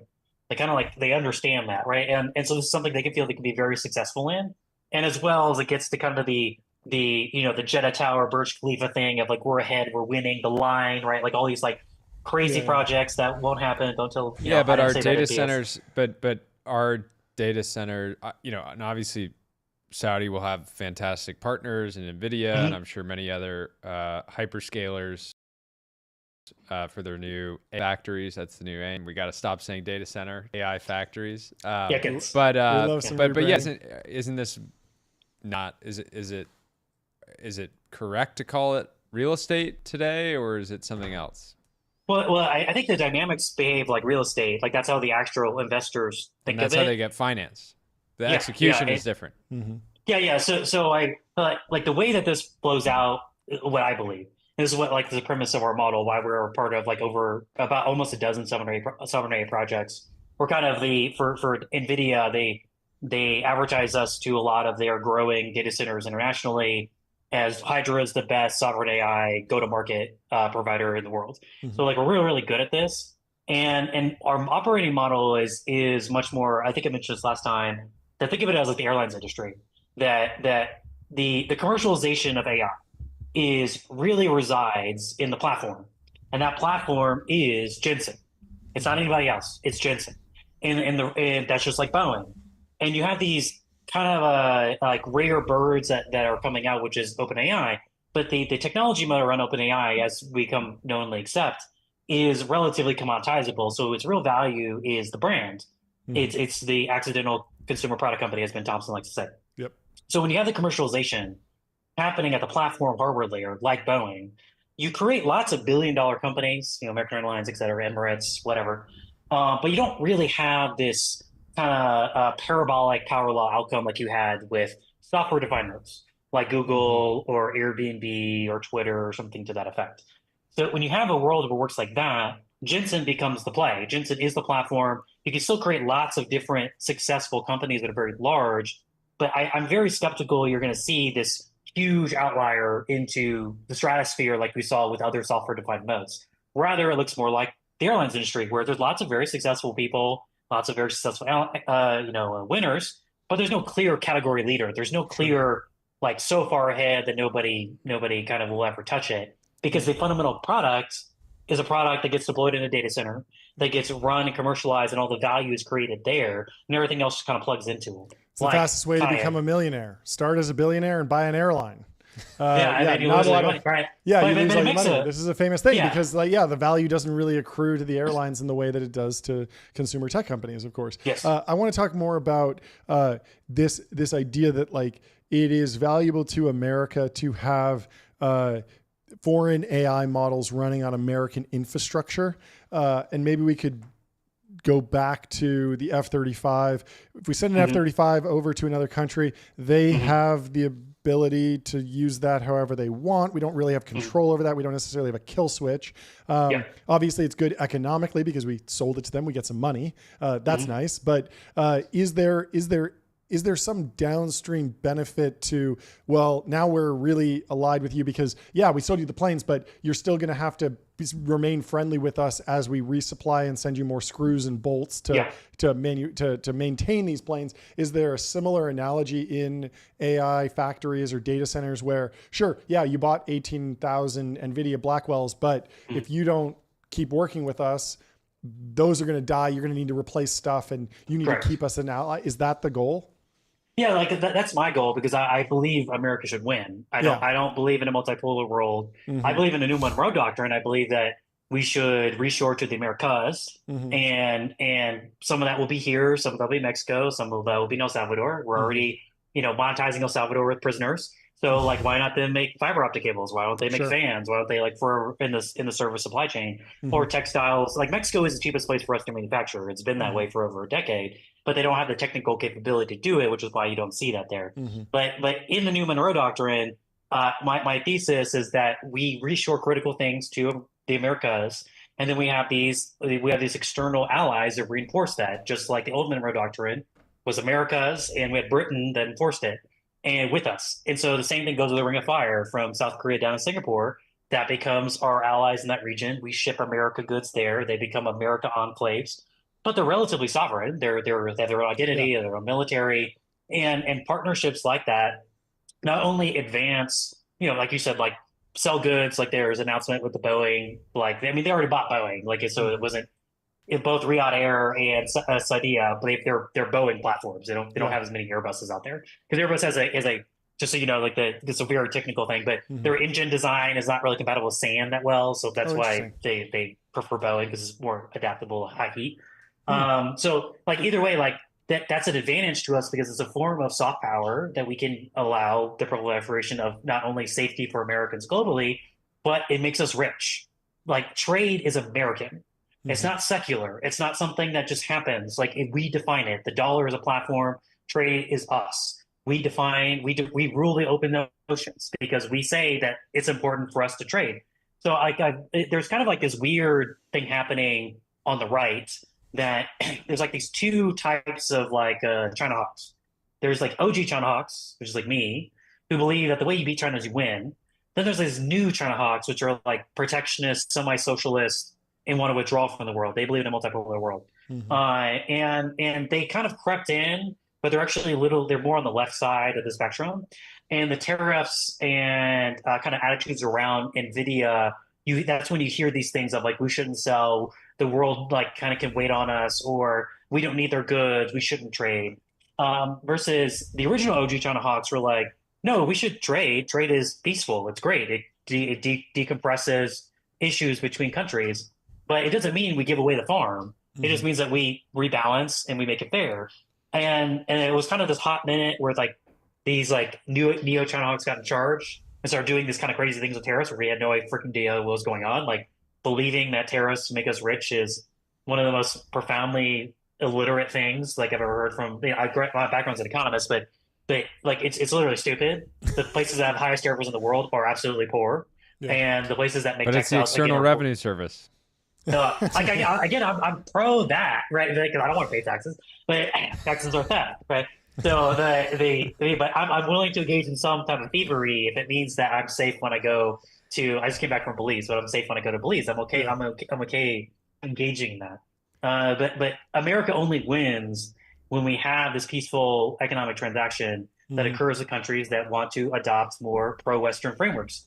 We should support that because when the world becomes more West, it becomes safer, it becomes more prosperous, people have rights. We had Sam from Impulse Stoves on earlier, and he was saying that free trade is almost becoming a liberal policy. You know, it's a liberal position now to just be like free trade, you know, just because from a reactionary standpoint. I'm curious if you what you're expecting out of the Qatar visit, which I believe is happening in the next 48 hours. Yeah, like one is a Qatar. We've already been talking to the royal family there. Like they definitely want to get in GPUs. They're. Have you ever been to Qatar? By the way, you have? Yeah, briefly. It's absolutely bizarre. Imagine like the largest country club in the world as a country, and there's like everything is clean and well done, but like in the street and you're walking, it's mostly just like servants. There's like no people. It's like it's very weird, and they have so much money. They even build like the Qataris, right? There's only I think 300,000 total citizens, and the total number of like the broader servant class is like around 3 million in the actual city. But they're so wealthy. They do this sand duning thing, which I went to go do, and they build these homes in the middle of the desert, like these massive camps, and they just like have these $100,000. They just going up and down sand dunes all over the place, and there's like these huge encampments. Like they have so much money. It's awesome. And they're trying to get into power and energy as well as the data centers, but there's a tricky problem, which is that they have a habit of being anti-Israeli. Obviously, something happened with Benji and Trump. Nobody really knows. But something happened. And Benji cannot be the most friendly person to deal with. Sure. So something happened there, but the Qataris like to think themselves as like the Switzerland of the region. In reality, they're just more pro Iran and pro Al Qaeda, and so that's the one thing they'll never underestimate is that the ultimate goal of every Trump conversation is a deal. That's what he loves. He loves deals, and so us being particularly hawkish on any type of country, I think is kind of not who we voted for. We voted for somebody to make deals for America. And that includes a jet, which I don't know if it does or not. I heard it was. It was not going to include. Rumor. Yeah, it was a new S-747 or something like that. It seems like a rumor at this point. Like no one really knows one way or another what's happening with that, but it's an interesting story, certainly.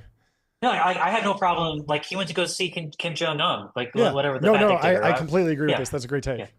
Yeah. So like I have no problem meeting with people. And if that means more, I want them to be more pro-Israeli and I want them to, they get to release Last American. That's a win for our country. Yep. Totally. And that's what I voted. I voted for Trump and I wanted him to do deals. I wanted him to break the mold, reset relationships, and make it more pro and create more allies, like swing more people to our camp, like regardless of the history, figure out how to do deals and build more allies in the American sphere. I want to talk about the learning curve, Huawei versus NVIDIA specifically.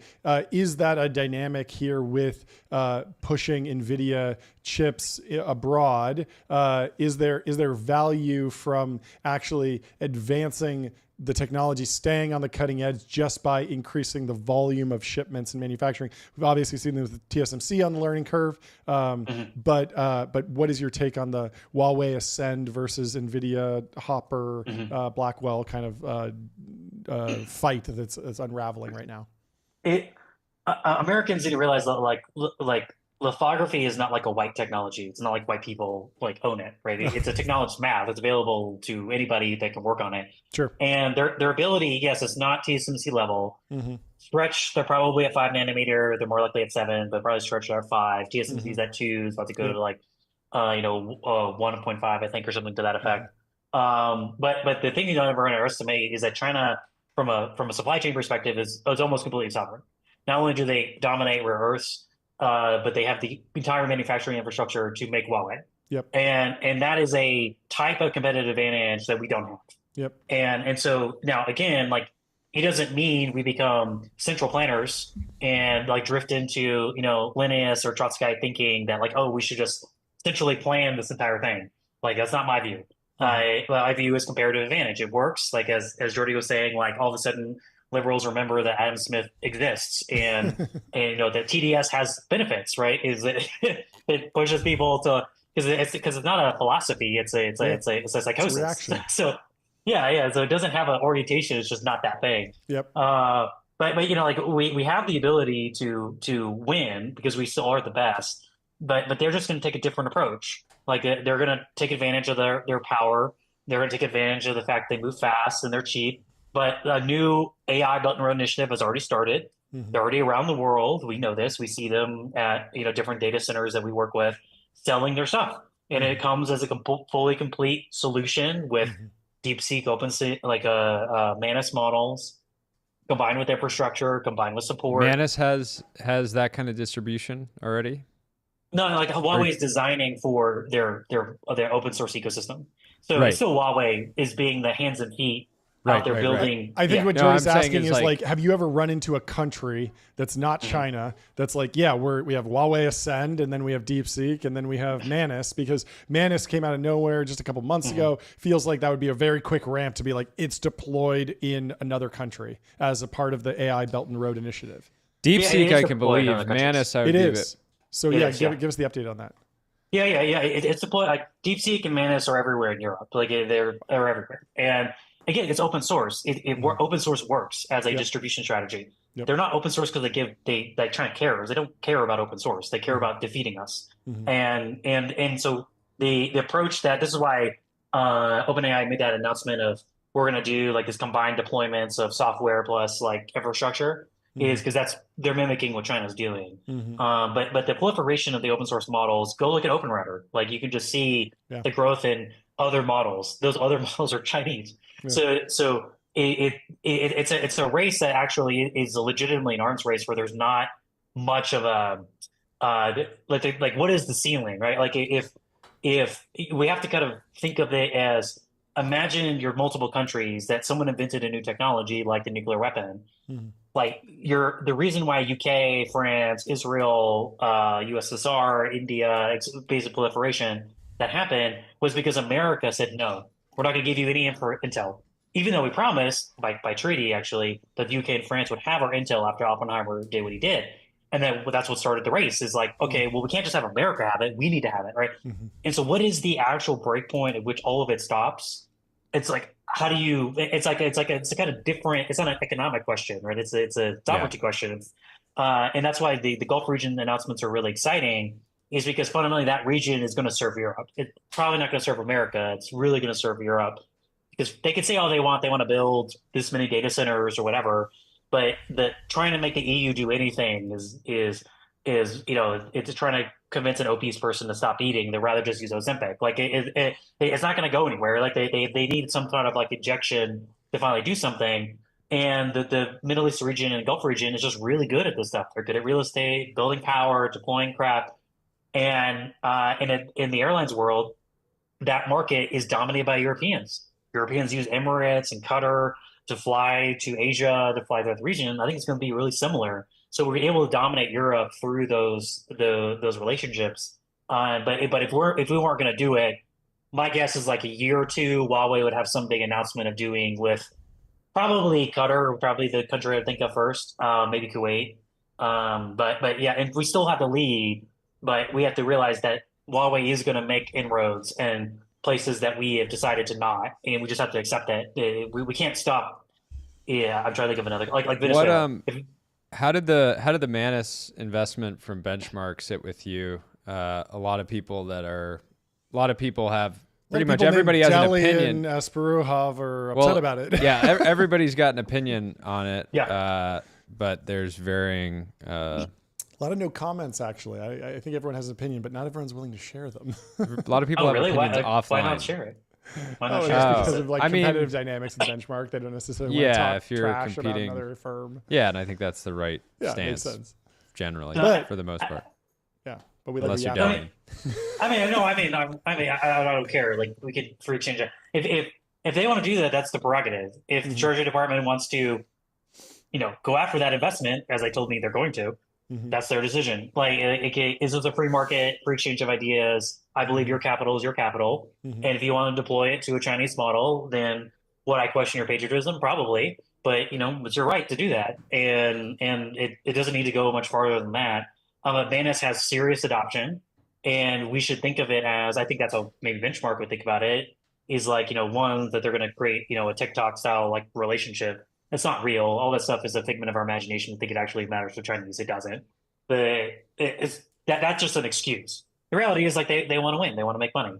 And in some respects, I understand that. I mean, we're capitalists here. And in other respects, you have to think about it from the patriotism perspective of like, we're not really interested in. It's one thing to like maybe even allow GPUs to be sold there, which is going to happen. And by the way, GPUs are all the trade deals include GPUs, man. Like to think that we're really that serious about like we don't want them to have infrastructure. Right? It's like it's total baloney. Like it's such an easy give for the administration. We're the best. We want to make a crap ton of money. We like that NVIDIA is rebuilding here.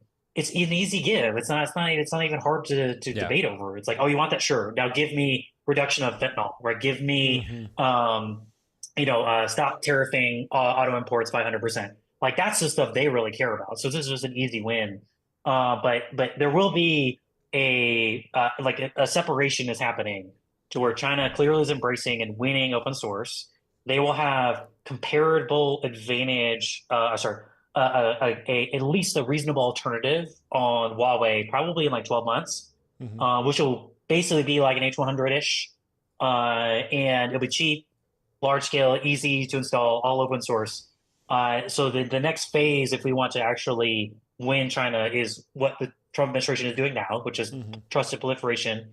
The second phase is like we gotta get serious about open source, and we have to be very intentional that the closed model thing is just not going to work. It's not a serious durable moat. I think most investors would probably agree with that now. It's a myriad of models approach. Yep. And we have to be in this game. Otherwise, it doesn't matter if we have the best infrastructure in the world. If the LLMs themselves are all behind closed door, we're just never going to reach this traction. We're just never going to reach this level of adoption. And there are so many levels of advantage China has on open source right now that we have to be serious. What are you expecting from DeepSeek R2? We just asked the Prime Intellect CEO that he had his own take. What are you expecting? I think it'll be the rumor is like mostly on Huawei. I haven't validated that. That's the rumor I keep hearing. It probably again will be very good because this is accessible. This is math. It's open research. It's It's like physics. It's like thinking that we can control physics. Like if physics is available to everybody to explore and discover, I think it'll be very good. I think the Quinn 3.5 was very good. Yep. And Manus just had an update again. It shows that unless we heavily invest with, I guess, Gemini or Llama to really like up their game, that Europe's going to continue to use that. The Middle East continue to use it. Yep. And it just is what it is. Like we can't stop people from doing this stuff. It's available to everybody. Yeah. So I mean, walk me through this hypothetical scenario where let's just use like Switzerland as an example or something. Like Switzerland wants to control their own AI for their own population. So they build SwissGPT.com, and every Swiss citizen is going there as the front end to their AI experience. But that in one scenario, that is run on air-gapped Huawei Ascend data centers running DeepSeek and Manus to actually do the computation. But the data is not being exfiltrated. What is the risk there? Is it just that we're losing the power from selling into the Switzerland market, or are we worried about some sort of like Manchurian candidate in the weights shifting the minds of the Swiss population or something like that? Like what is the risk of the power accruing in that scenario? I don't really worry much about, like, everyone knows what happens in 1989. Like you don't need your Tandem score happened. It's not them when DeepSeek tries to delete itself. Like, everybody knows, right? It's very obvious. Is President Xi, Winnie the Pooh, would possibly be like, we don't really know, right? He did disappear for 6 months after COVID, so maybe he's Winnie the Pooh in a like little outfit. So the issue with what I believe about sovereign AI is that most of the content on the internet is American English. Yep. I think the estimates are like 70%. Yep. So that's most of the training data. Yep. Although if you look at the proprietary data, what does that mean? I just did it. It's just good news. 70% of the internet is American English. Let's go. We're just excited about that. So they think like sovereign AI. What is the data that they're going to be training on? Yeah. And because if the internet is American English, it's our slang, it's our the second is Spanish and the third is Mandarin. Yep. It's actually government documents. That is how most people are training, the governments are training their own subset sovereign AI. Legal cases, law, right? And none of that crap is going to Amazon. None of that crap is going to CoreWeave. Like they're going to build that to their liking. Sure. So then, so what is the end use case? One is that most of this is mutual assured destruction sort of frameworks. That if Switzerland doesn't do it, then maybe Austria does. And if Austria does it, they have a leverage over Switzerland. So they're like, well, I can't have that, so I have to do that. Think of it as did you ever watch the show Billions? Yeah. I love that show. So Axelrod, right? Everything he thought about was like both him. It's like two lanes of thought. It's like him winning and him not being owned by one of his competitors. And that's the way GPUs and AI works. It's like I'm thinking of it from the perspective like, sure, there's an advantage to my country, like Axelrod doing the investment, but most of it's just like I want to screw over that other person. And in investing, like traders today, they're doing GPUs AI stuff, not necessarily because necessarily as a return today, because they're trying to figure out, is someone going to screw over me somehow? Because when you put something into an LLM, it's immediately everywhere, right? Like anything now, like private information is even more valuable than ever before because LLMs make information so accessible and can substantiate content even easier. And so private information becomes significantly more valuable. And so how Switzerland would deploy that, in my view, would be basically spying on other people to providing an alternative within its own government about like how to actually use LLMs internally. And so I think we as Americans need to just kind of take a step back and realize that not everything the world does has to make money. People just kind of do stuff sometimes because they think they should do it. And how we as Americans, we don't really get that. Like it's hard for us to kind of put our hands around. So commercial. Exactly. It's like we were so far away from Reagan where we just built crap because we're like, Soviet Union could do this to us, so we're just going to do it. We're so far away and we're so dominant for so long that we're lazy. We're self-absorbed, lazy people who think that Pope Leo is a Chicago Democrat. I'm not a Catholic, but he's certainly not. And like, oh, he said this about immigration. And I'm like, do you know anything about Catholic doctrine? Like, do you read anything? Like, do you know, like, and what I mean by that was that we define so much international dialogue by America's framework when the world doesn't work that way. Yeah. Real quick, I want to have a couple more questions, and then we have a pretty hard stop here. But who is going to be the American open source AI frontrunner? XAI did an open release of Grok 1. Yeah. OpenAI is planning to have some strategy around open source. Do you have any expectations here? I don't think it'll be OpenAI. I think it's either going to be Zuck, Elon, or somebody else that we just don't know about yet. Yeah, cool. Last one. Do you expect to be satisfied when a TikTok deal gets announced, or extremely disappointed? Because the rumors that we've heard so far are that it doesn't necessarily get at the core issue. We're going to do the inference. What's wrong with that? The inference is the important part, right? Yeah, that's a good question. So do I think it's propaganda? Oh, absolutely.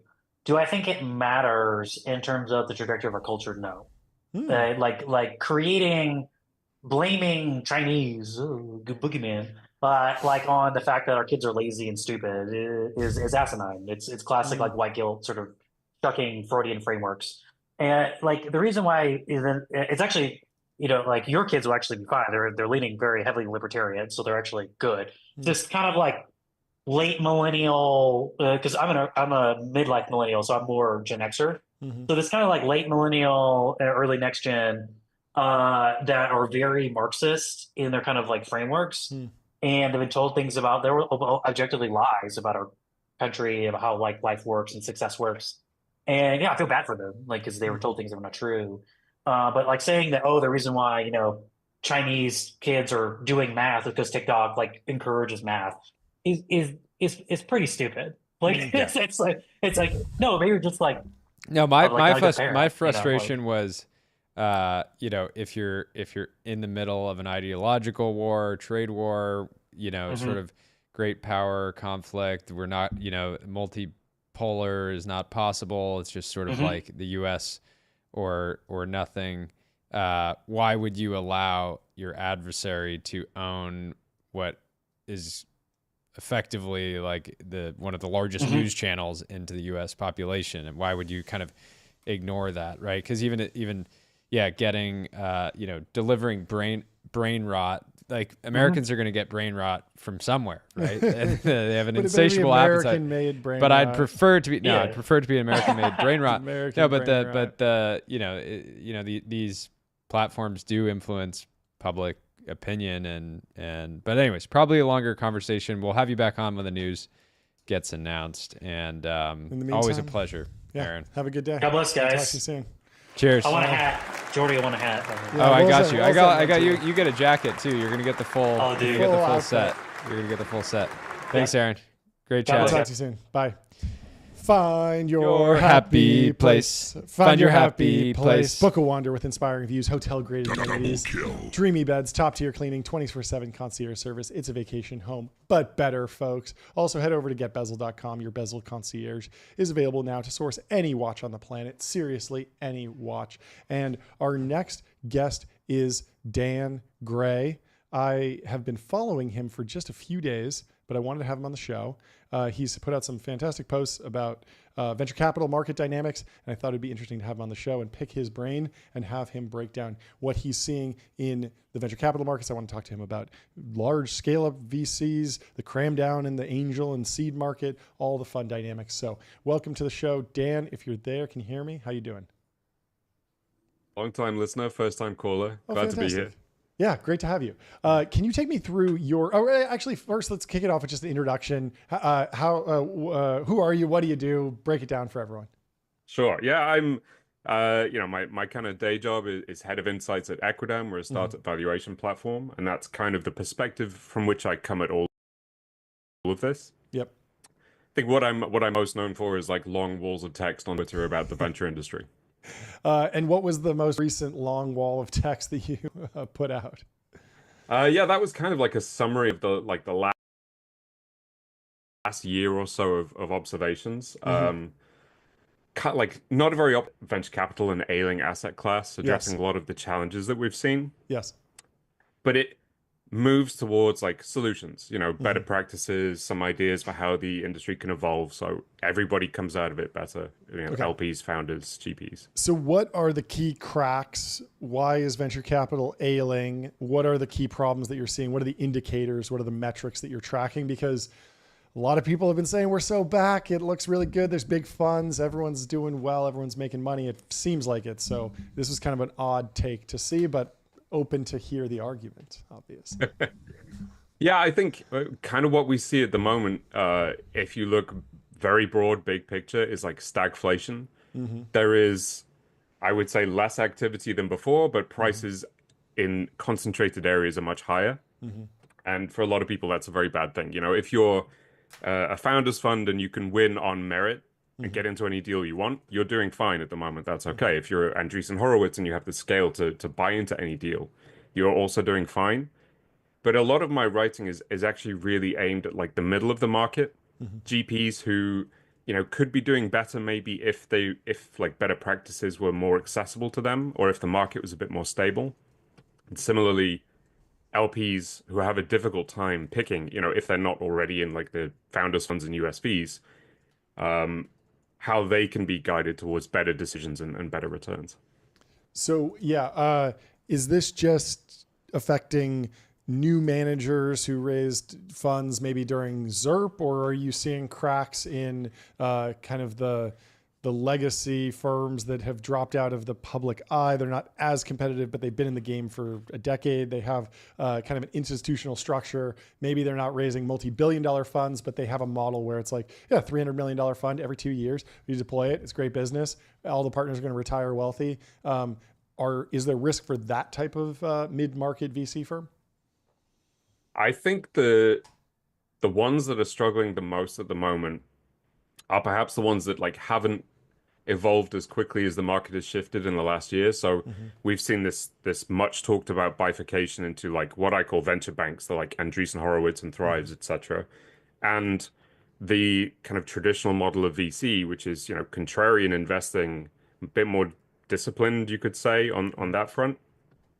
There's a few funds kind of stuck in the middle, and they're a mid-sized Series A firm who's still trying to invest in AI, and they're having a very difficult time right now. So you kind of have to pick your lane a little bit these days and lean into the strengths of what those two different lanes offer. Did you ever read Everett Randall's post on like the Tiger Global and the squeezing between what was he calling it? He had some great phrase for it.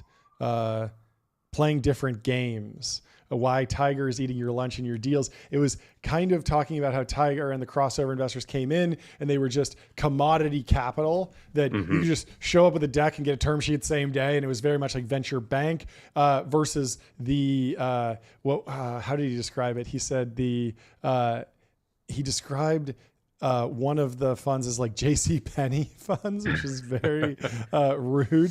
The dead zone. So there's Tiffany and Co., which he said was like benchmark founders fund, like the really like prestige Sequoias of the world. Low velocity, higher IRR, main advantages signaling, building a board of directors, but it's expensive capital. Then you have the Walmart, which was Tiger Global, higher velocity, lower IRR, but they're built to accept a lower IRR. Although that didn't play out very well for Tiger specifically, but in theory, these venture banks are kind of playing this Walmart category. But the dead zone was the JCPenney, where you're not super differentiated, sending a really strong signal to the market that we have picked the winner. They're going to the moon, and so get in or get out. But you're also not super founder friendly, not taking a board seat, just dumping cash in a company. Is that dynamic still real in your mind? Has it grown, or have things changed? Yeah, I think it's very real. It's definitely real. And you can see that in a lot of the liquidity issues today. So you have, the big like venture banks, let's call them. Yeah. They're finding more opportunistic liquidity through secondaries for like the huge winners that they invest in, who have the strength of brand and the size to generate a lot of liquidity in that manner. where other VCs would traditionally get liquidity, IPOs and M&A, we all know has been very slow. And that slowdown for a range of reasons, but it's part of because the industry became so bloated and confused for a while. Hopefully as this bifurcation is better understood, those more traditional managers are like teeing up companies for exits in a healthier way. They better understand the kind of exit metrics you need as opposed to the venture bank model. Do we need to kind of redefine these terms in venture capital? Because it used to be there was like angel investors, then venture capitalists that would do Series A's and maybe Series B's. And then there was growth equity, private equity. And then yes, a hedge fund might take a large position in a late stage firm, but they weren't seen as VCs. Now you can have a VC firm that I'm pretty sure there's venture capital firms that have never invested in a company at less than a $1 billion valuation, because their whole business is maybe we buy secondary or we buy common or we do growth stage. And we're really only trying to be along for the unicorn to $100 billion ride. And we'll do that all day long because there's so little downside. And by the time we're investing, the company has durable revenues, is growing, product market fit. So we're not even trying to underwrite the founder or their ability to explore the idea maze. We're just piling in, but we still call that venture capital. And maybe is that a problem, or do we need to think about the market differently? I think it's definitely helpful to think about it as a slightly separate beast. Venture capital in my mind is finding, the non-consensus companies, and then you fund them through into like legibility, into growth capital, and ultimately to an exit. That's how you generate your liquidity. The new game today is kind of like this financialized version of venture capital, where it's not necessarily about like finding great companies and taking them to exit. It's about like funding through the incremental milestones and hitting those incremental metrics to raise bigger funds. And you do that through pursuing TVPI in a way that like is slightly disconnected to generating value in the traditional sense. TVPI has slightly different drivers, you could say. Yeah. Do you think that part of the reclassification as somewhat other asset classes into venture capital is driven by a desire to mimic the fee structure of a traditional venture capital firm in other industries? So I basically doing public markets investing, and I might be able to get 1 in 10, but if I call myself a VC firm and I play a little bit differently, I get 2 in 20. Or something like that. Do you think that the branding matters when VC firms go out to LPs and try and raise money? That's a good question. I'm not really sure about that, to be honest. I mean, I'd hope LPs were scrutinizing that a little bit more, but perhaps not. What do you look at any data on the health of the sort of retail in the private markets, right? Like the everyday angel investor? Are you seeing more or less activity today than in 2021, early 2022? I would say quite a bit less, probably like a third less at the moment. Because so much attention is concentrated on AI. And I think a lot of angels, frankly, have just resigned themselves. Like they're not going to get in on that game. Yeah. Interesting. I was thinking, I was even going to consider doing a poll to anybody within, just a poll on X or whatever. But I think if you ask the average angel investor, would you sell your entire angel investing portfolio for 15 cents on the dollar today? And I bet you the honest answer is that like 90% of people would, because angel investing is this like weird dynamic where, to me, I legitimately feel addicted to angel investing. Really? It's a weird thing, but and I joke about this, right? It's like all these kids, these kids that grew up in San Francisco and their parents are addicted to angel investing, refreshing their email on the first of the month, waiting for the update. But it's this interesting, dynamic where it's honestly one of, to me, it's one of the most interesting ways to spend free time is just like meeting exciting founders, but at the same time, the liquidity timeline. It's so long. Literally, even if you make money, it's like, well, I didn't get to enjoy that in my 30s. Yeah, totally. Maybe it's and I have buddies that are towards the end of their careers or maybe even retired that are basically like, somebody recently said to me, I don't want to make net new angel investments because I don't want to deal with this when I'm like potentially in a retirement, like potentially like, retired to Hawaii, right? I don't want to be worried about, figuring out, when should I try to exit, this position? Dan, can you break down this idea that most venture capitalists don't understand risk management and only 10% of venture firms are making it to fund 4? What do VCs get wrong about risk management? What does risk management even mean? I thought the whole point was to be risk on, swing for the fences. Man, that's a great question. It's a real fundamental point as well. I talk about like the importance of risk management in venture capital, and people do give me a slightly crazy look. Like the point is risk. Yeah. But if you properly manage risk, like in a systematic way, you can take more risky bets. Like that's kind of the point. Like if you understand the maths of portfolio construction, how big your checks are going to be, what the outcome is likely to be, how many you have to write, what maximizes your exposure to potential unicorns, what discipline across the whole portfolio looks like, you can take more risk on an individual investment basis. And so what does a poorly risk managed fund look like? Is it just not building concentration in the winners, not leaving money in the fund for pro rata and follow-ons to kind of ride the winners up as they become outsized winners? I feel like that was something that we heard from like the last generation of managers that got a $50 million fund, then everything got marked up in ZERP, and all of a sudden they had to make these decisions on huge pro rata checks out of their main fund where there really was no new data about the company and they were still at a seed level, but some big firm had come in and preempted a Series A or Series B. And so all of a sudden you can't do the normal thing of, wow, there's so much traction on this company, I need to really make sure my fund has a significant ownership because I did get a foothold in, but I need to build that position. Is that what's going on, or is there something else, another dynamic? Yeah, that's a part of it. That's quite a big part of it. I think the fundamental thing is having a right-sized initial portfolio, the number of investments that you make to begin with. Yeah, that should be diversified enough. And the average might be like 25 today. Maybe it should be 50. How do you even calculate that? Is that based on like historical trends in like the number of unicorns or something? Like how are you thinking about that? Yeah, exactly. There's great work done by a few people. Dave McClure from 500 Startups, he has an article on this. He talks about 100 startups should be the portfolio size for a seed fund.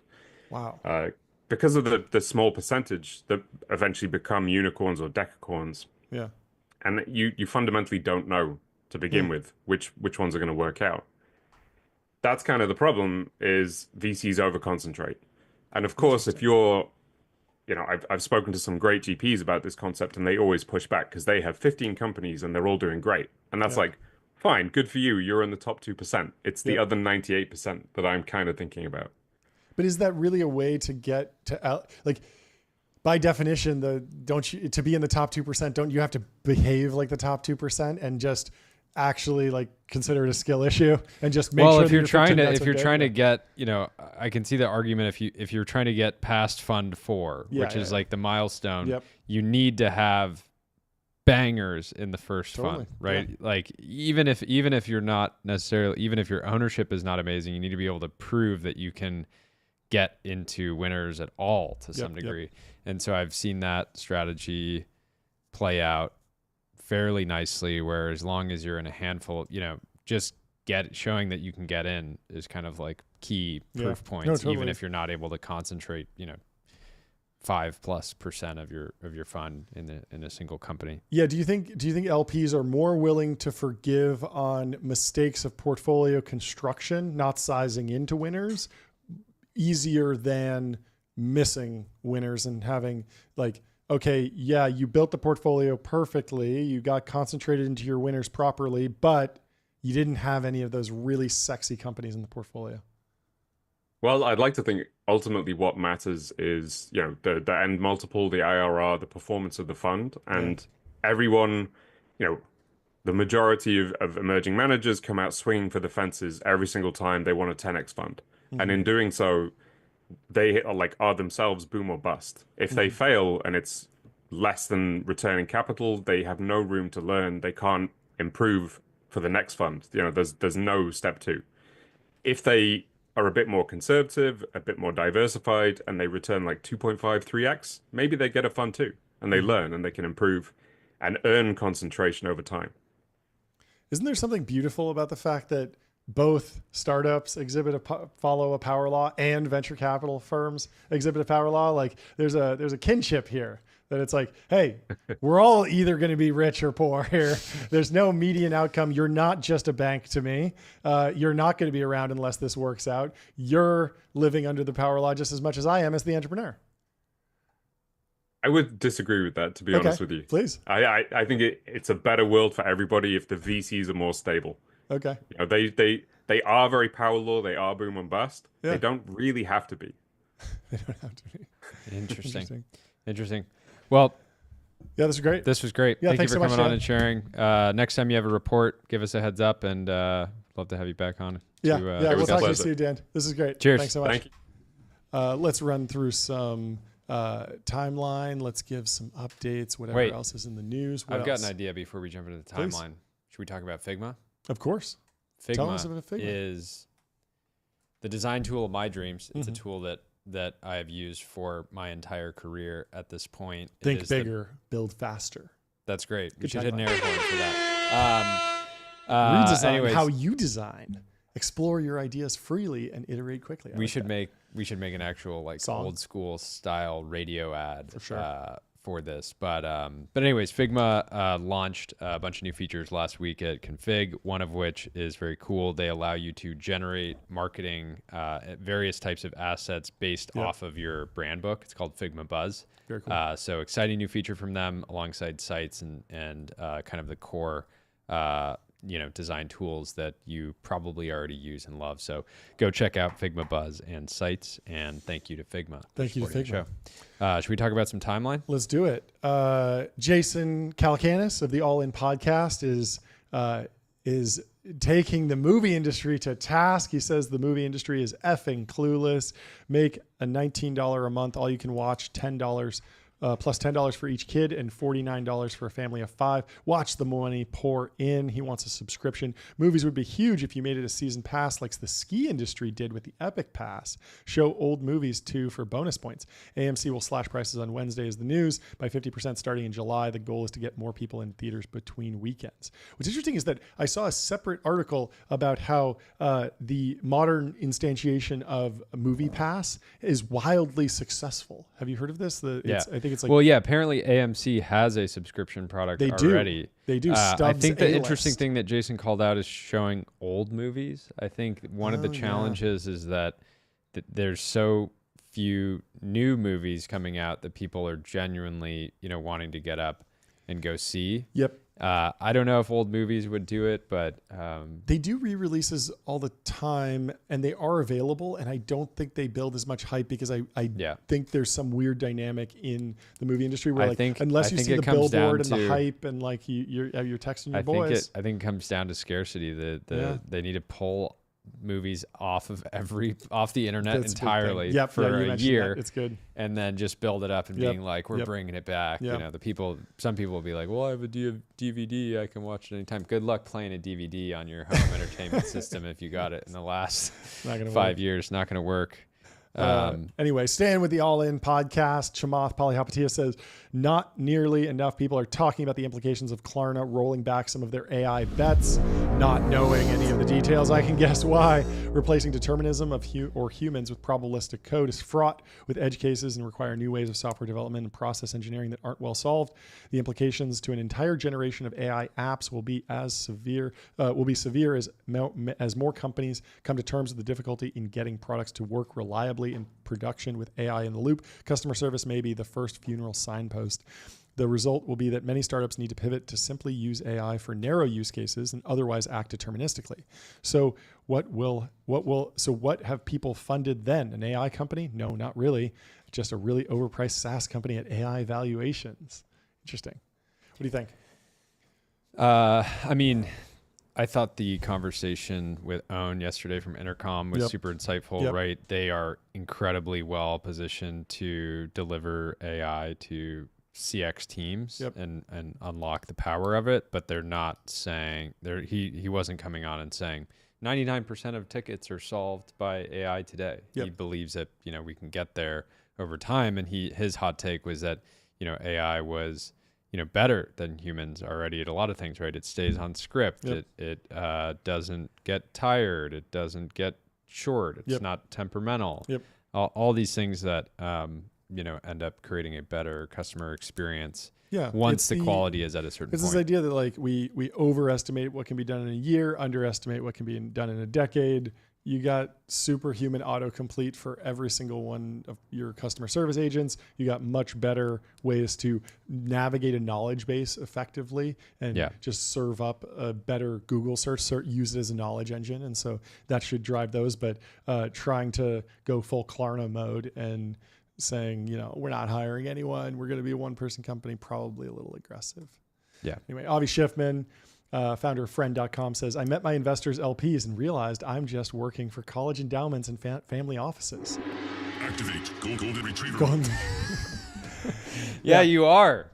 And it's good. It's an opportunity. It's an amazing blessing. I mean, we heard about this from Andrew Reed talking about when he was pitching Dylan Field at Figma. He brought him into the Brown conference room and said, hey, like we work for Brown. You have an opportunity to run it up for Brown. Yeah, you have an opportunity to run it up for Brown. Run it up to go long Brown. Exactly. And it's not just college endowments. It's teacher pension funds. It's, you're supporting firefighters, all these things. So you're supporting, you're helping big oil, right? I mean, that is part of the beauty of like the intertwined financial system is that losses are borne across the entire economy so that any one company that blows up doesn't destroy everyone's pension. But when there's big winners, everyone kind of benefits. If you have a pension or you go to one of these schools, like their endowment is enriched and they do more research and science and all sorts of stuff. And so you have kind of a, I mean, it's diversification, right? It's just diversification. And so like you don't hear as many of those stories about an individual Main Street investor that lost all their money on a risky startup bet, because angel investing is, while addictive, it is for high net worth individuals and accredited investors only, but they still have exposure to the venture markets through LPs. Prime Video has renewed Beast games for not 1, but 2 more seasons. Y'all are not ready for the big stuff we have planned, says Mr. Beast. Very interesting. This was one that was like hotly debated about whether it was good. It's hard to track because you can't just look at the YouTube metrics to understand if Beast Games is truly successful for Amazon Prime. But we have the data now. Season 2 and Season 3 confirmed. They probably wouldn't have done that if it underperformed. So interesting watching a YouTuber transition to mainstream media or bigger platforms. I mean, Amazon Prime's new media, but still a huge company, major network. He's clearly worked out a fantastic deal, and we've seen a bunch of this, and it feels like it's more of a increasingly social media is a proving ground for Hollywood. You talk about Pat McAfee, what he did with his podcast, took it to ESPN eventually. I think we're going to be seeing a lot more of this as people build independently and then ultimately leverage the distribution that comes from something like Amazon Prime. So congrats to Jimmy. We should have on the show. Dalton Caldwell says the S&P 500 now has 3 YC companies: DoorDash, Airbnb, and Coinbase. Let's hear it for YC. Can we get a size gong or some clapping or something? This is just amazing news. Congratulations to I YC. can't wait to go back to the next demo day. Yeah, me either.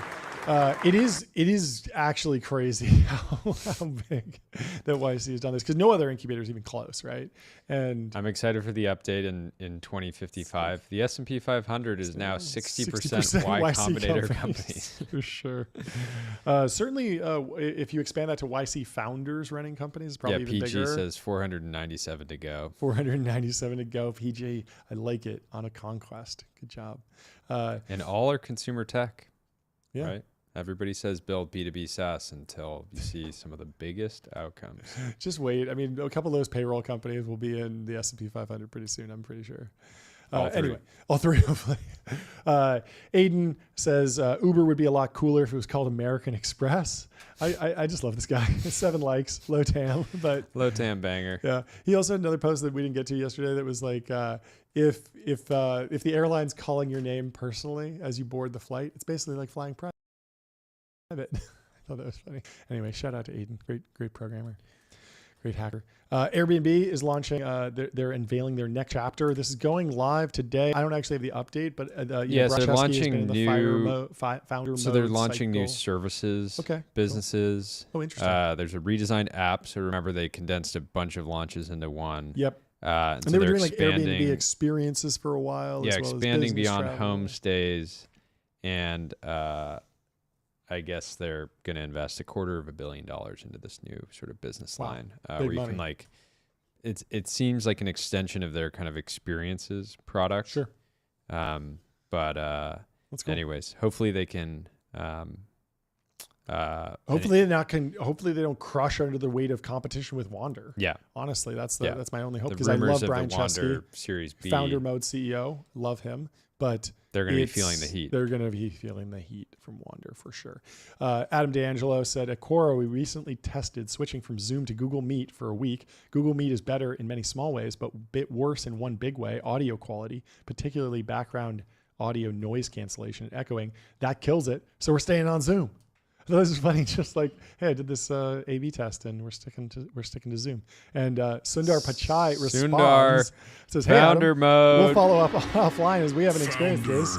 As read notes below, it works pretty well in my experience. We will debug to understand the root cause and fix. Thanks for flagging. Thank you. Would love to switch if this is fixed." And Nathan, a buddy of mine, says, "I have the inverse experience. Zoom is, well, rubbish in it." And he's British or French, maybe. I don't know. He's over in Europe somewhere. I don't really know the specifics rubbish of that. Anyway, in it. Hilarious. Anyway, Teddy Blank had a coinage. Once your VC has, what was it? The actual coinage was something about once your company's LinkedIn profile picture is the founder holding a microphone at a conference, you're cooked. With one of the... Yeah, with one of those, which I don't think is really true necessarily, because a lot of the big CEOs, they wind up doing that anyway. Bezos, Steve Jobs, I'm sure all these guys have been pictured with lav mics, but still funny to see that, yeah, if you grow up too much. So anyway, shout out Teddy. Anything else you want to cover? Should we get out of here? It's 2:05. Thank you for watching. 2:05. Any more plugs? Got Aurora.com. Go to Lucy.com. You should always go there. Go to 8 Sleep. But no, I'm excited for the show tomorrow. Yeah. We got Brian Johnson calling in, as well as Mateo from 8 Sleep. Should be great. And yeah, go and leave us a 5-star review on Apple Podcasts or Spotify. It helps us. I think it helps us. I don't know what it does, but if you do leave a review, we will talk about it on the show. And head over make to sure to put Polymarket. an ad in it. Keep tracking the largest company at the end of May. This is the Super Bowl of big tech. Microsoft's at 60% right now, but they dropped just recently, down from 80%. This chart is NVIDIA is climbing fast. Apple's climbing as well. It's a knockout, drag-out fight for the largest company at the end of May. Head over to Polymarket to check it out. Anyway, thank you for watching. The only market will that matters. Talk to you soon. Cheers. See you tomorrow. Goodbye.